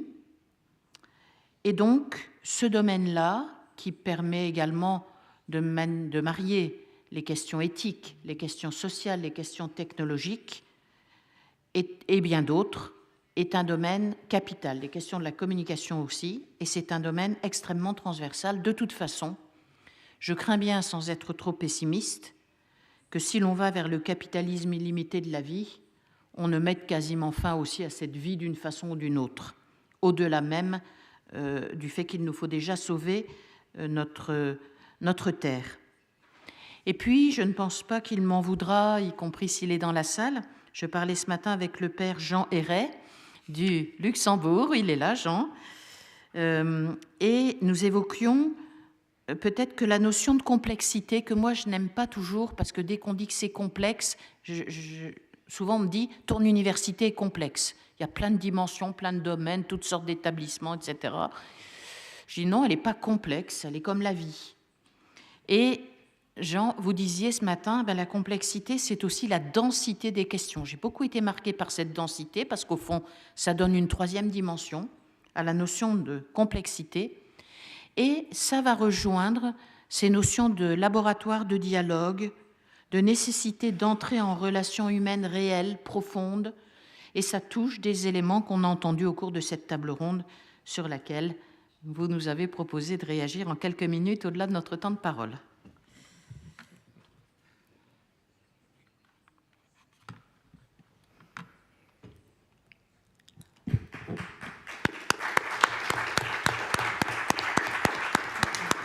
Okay, thank you very much, Dr. LeBron. You make me remember something else. There's a whole chapter in Fratelli Tutti dedicated to dialogue. Maybe we should start reading that again and rereading that. And I remember that one of the most beautiful quotes in terms of what dialogue is for Pope Francis, I'm sorry, I only remember the quote in Spanish, is, el diálogo es ceder algo en favor del bien común. That's how he defined it. And he even said, y decía, quien esté dispuesto a eso, o los que estén dispuestos a eso, van a ser los héroes del futuro. So maybe that's what we need to start forming and educating. The heroes of the future. Okay, so do we have time for questions? Yes, okay. I guess there are many questions. So.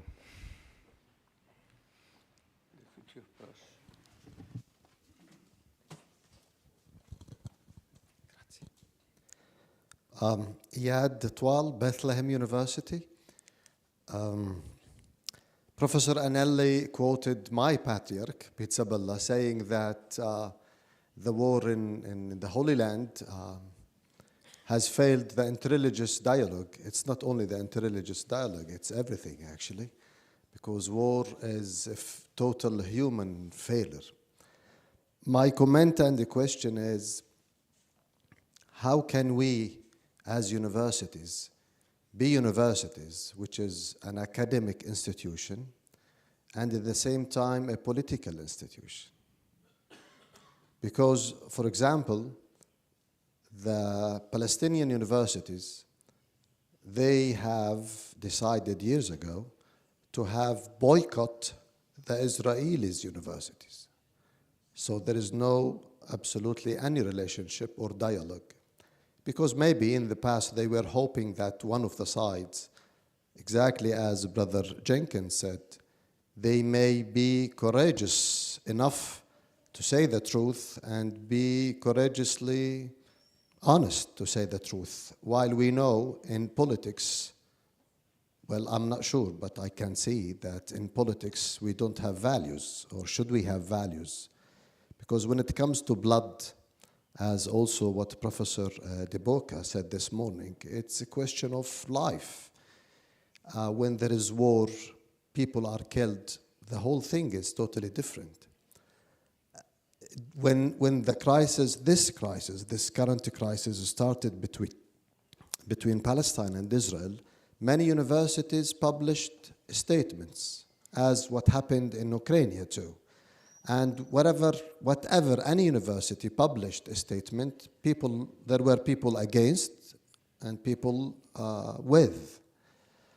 So in politics, or let me put it again, how, and it's an open question for everyone, how can we be a university, academic center, teach our values, even Catholic values and the human values, but in the same time try to be political, where we know in politics, it's politics. I mean, it's interests, it's whatever you want in politics. You can change black to white and white to green even. I mean, it's politics and war. And thank you.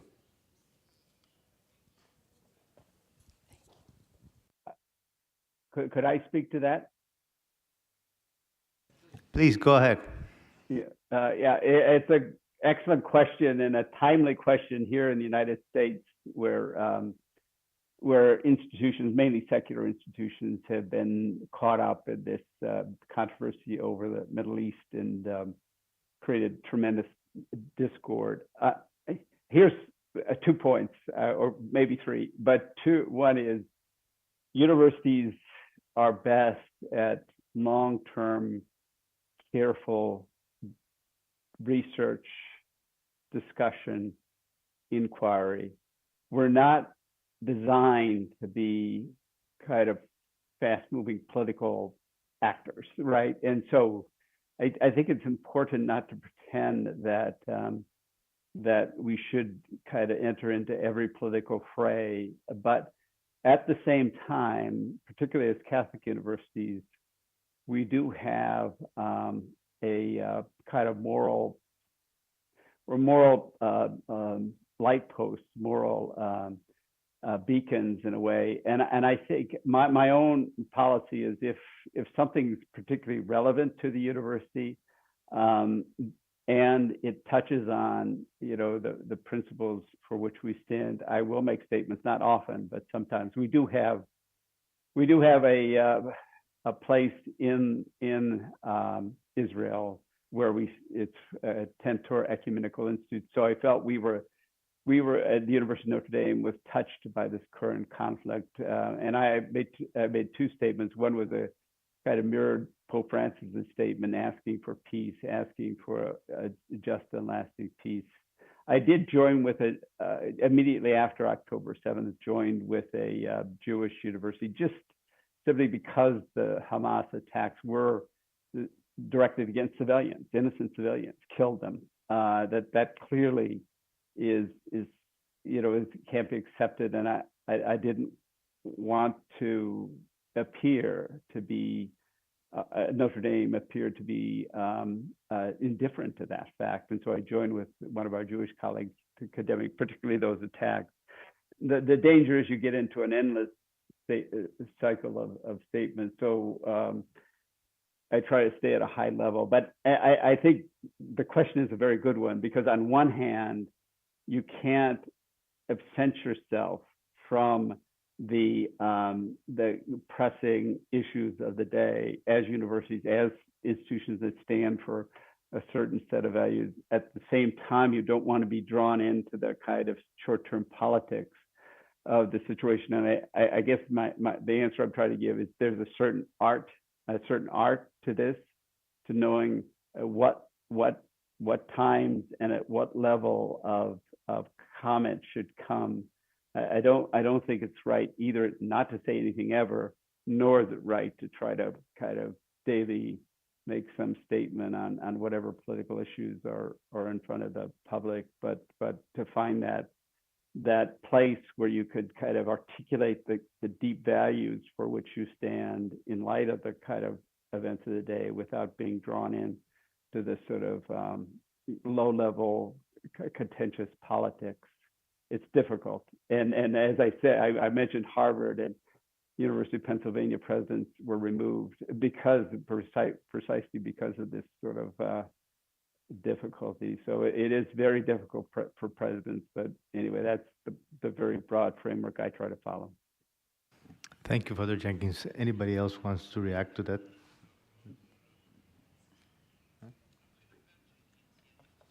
Okay. By the way, Fratelli Tutti also have a very good definition about la mejor política, so we can always go back and refer to that. Another question?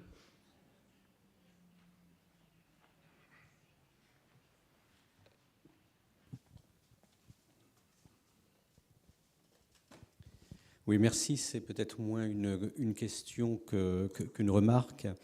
On a évoqué effectivement la diplomatie scientifique et je pense que c'est un point important pour le présent et pour le proche avenir. Lors du dernier forum de Davos qui vient de se tenir, il y a un rapport qui a été publié qui montre que les différentes formes de coopération à travers le monde se réduisent et sont de moins en moins nombreuses et que bien évidemment la coopération scientifique est directement concernée par les tensions géopolitiques qu'il y a à travers le monde.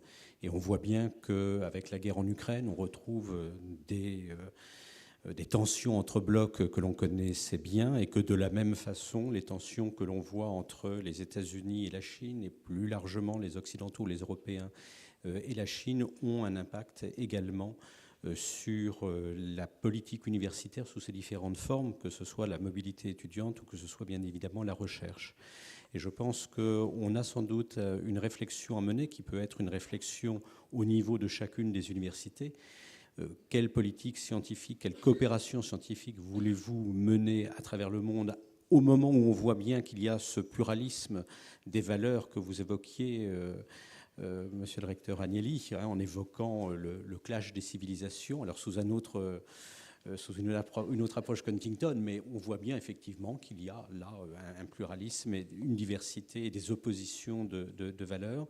Et puis je pense que ça nous concerne également collectivement, dans la mesure où la fédération, depuis son origine, tente à promouvoir la coopération scientifique entre ses membres. Et puis, je vous le rappelle, la fédération, d'une certaine manière, on évoquait les années 20, la fédération a annoncé à une modeste dimension la création de l'UNESCO quelques années plus tard, 30 ans plus tard finalement. Et nous sommes présents comme organisation non gouvernementale à l'UNESCO comme dans d'autres institutions. Et donc je pense qu'il y a une réflexion à mener sur comment nos établissements catholiques se situent dans ces tensions géopolitiques et leur impact sur la coopération et comment également une diplomatie scientifique d'Église peut se mener. Quand je dis d'église, j'inclus bien évidemment un certain nombre d'institutions, à commencer par l'Académie pontificale des sciences, mais pas uniquement. Le dicaster, bien évidemment, peut être intégré, doit être intégré dans cette réflexion. Merci. Thanks a lot, François, for your comment. Absolutely. Okay, any other questions?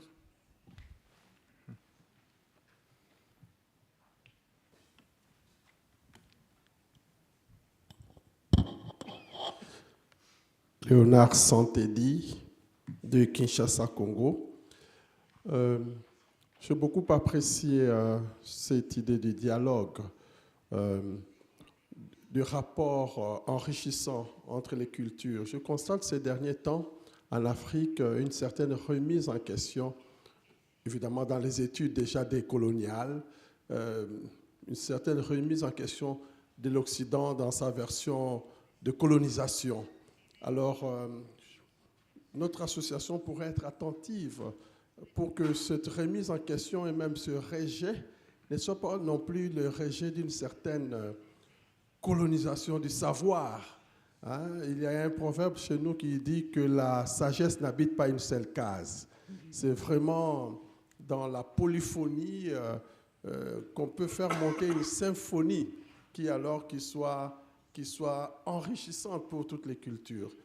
Pouvons-nous être attentifs à ces niveaux? Et merci à Madame Brun par rapport au développement de cette dimension vraiment de l'éthique, de l'esthétique. Nous sommes très attentifs à cela dans notre contexte pour que, même quand nous parlons de l'écologie, on ne s'arrête pas simplement à un logos, mais qu'on va jusqu'à une écosophie, à un partage de sagesse, une nouvelle manière d'habiter notre monde. Est-ce qu'on est attentif à ce dialogue de sagesse, ce partage de sagesse? Juste une invitation.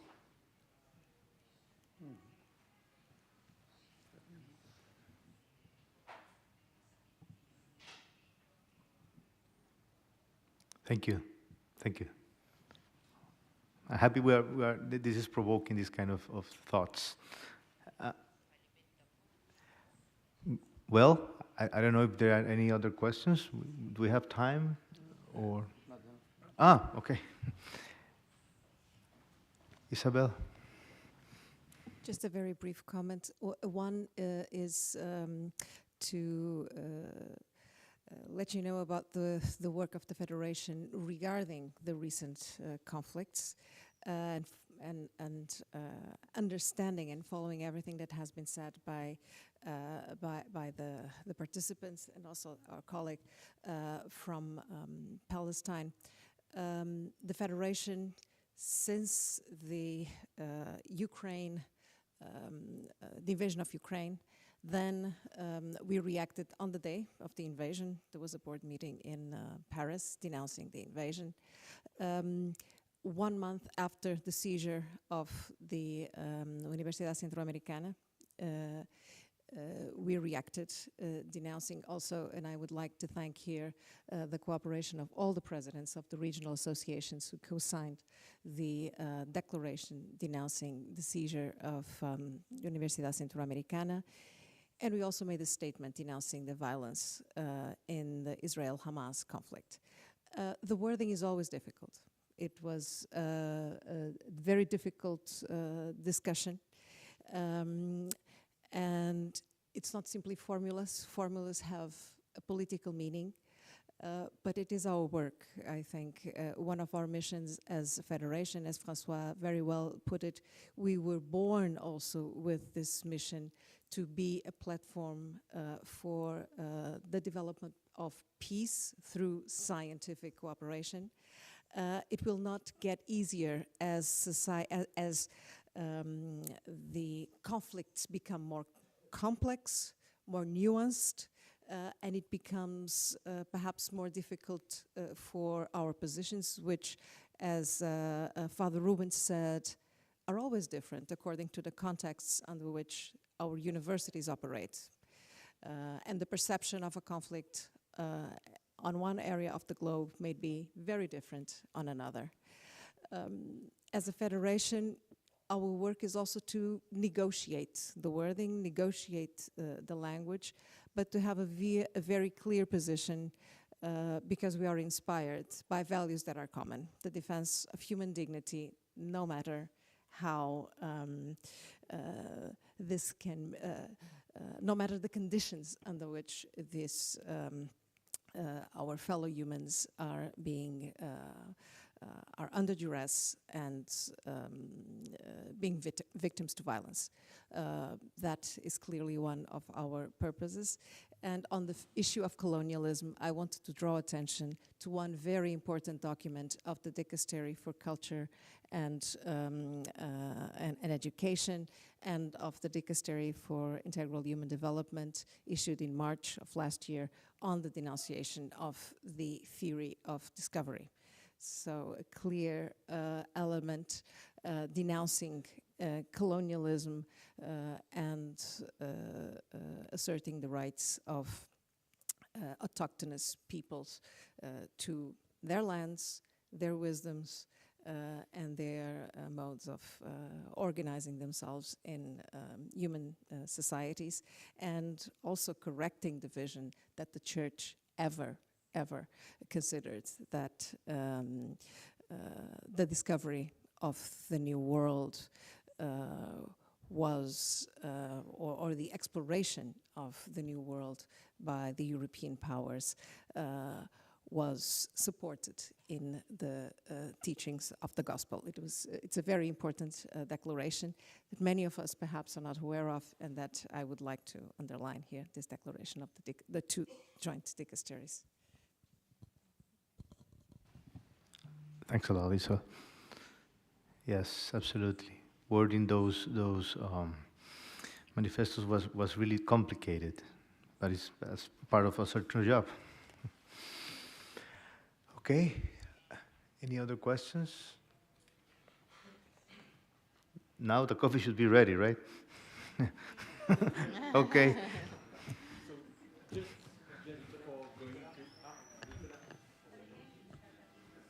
Yes, so before going to the coffee break, we'd like to thank Father Jenkins for being with us, for staying with us, and to be connected during this 1 hour 20 of discussion. So thank you once again, Father Jenkins, for your contribution.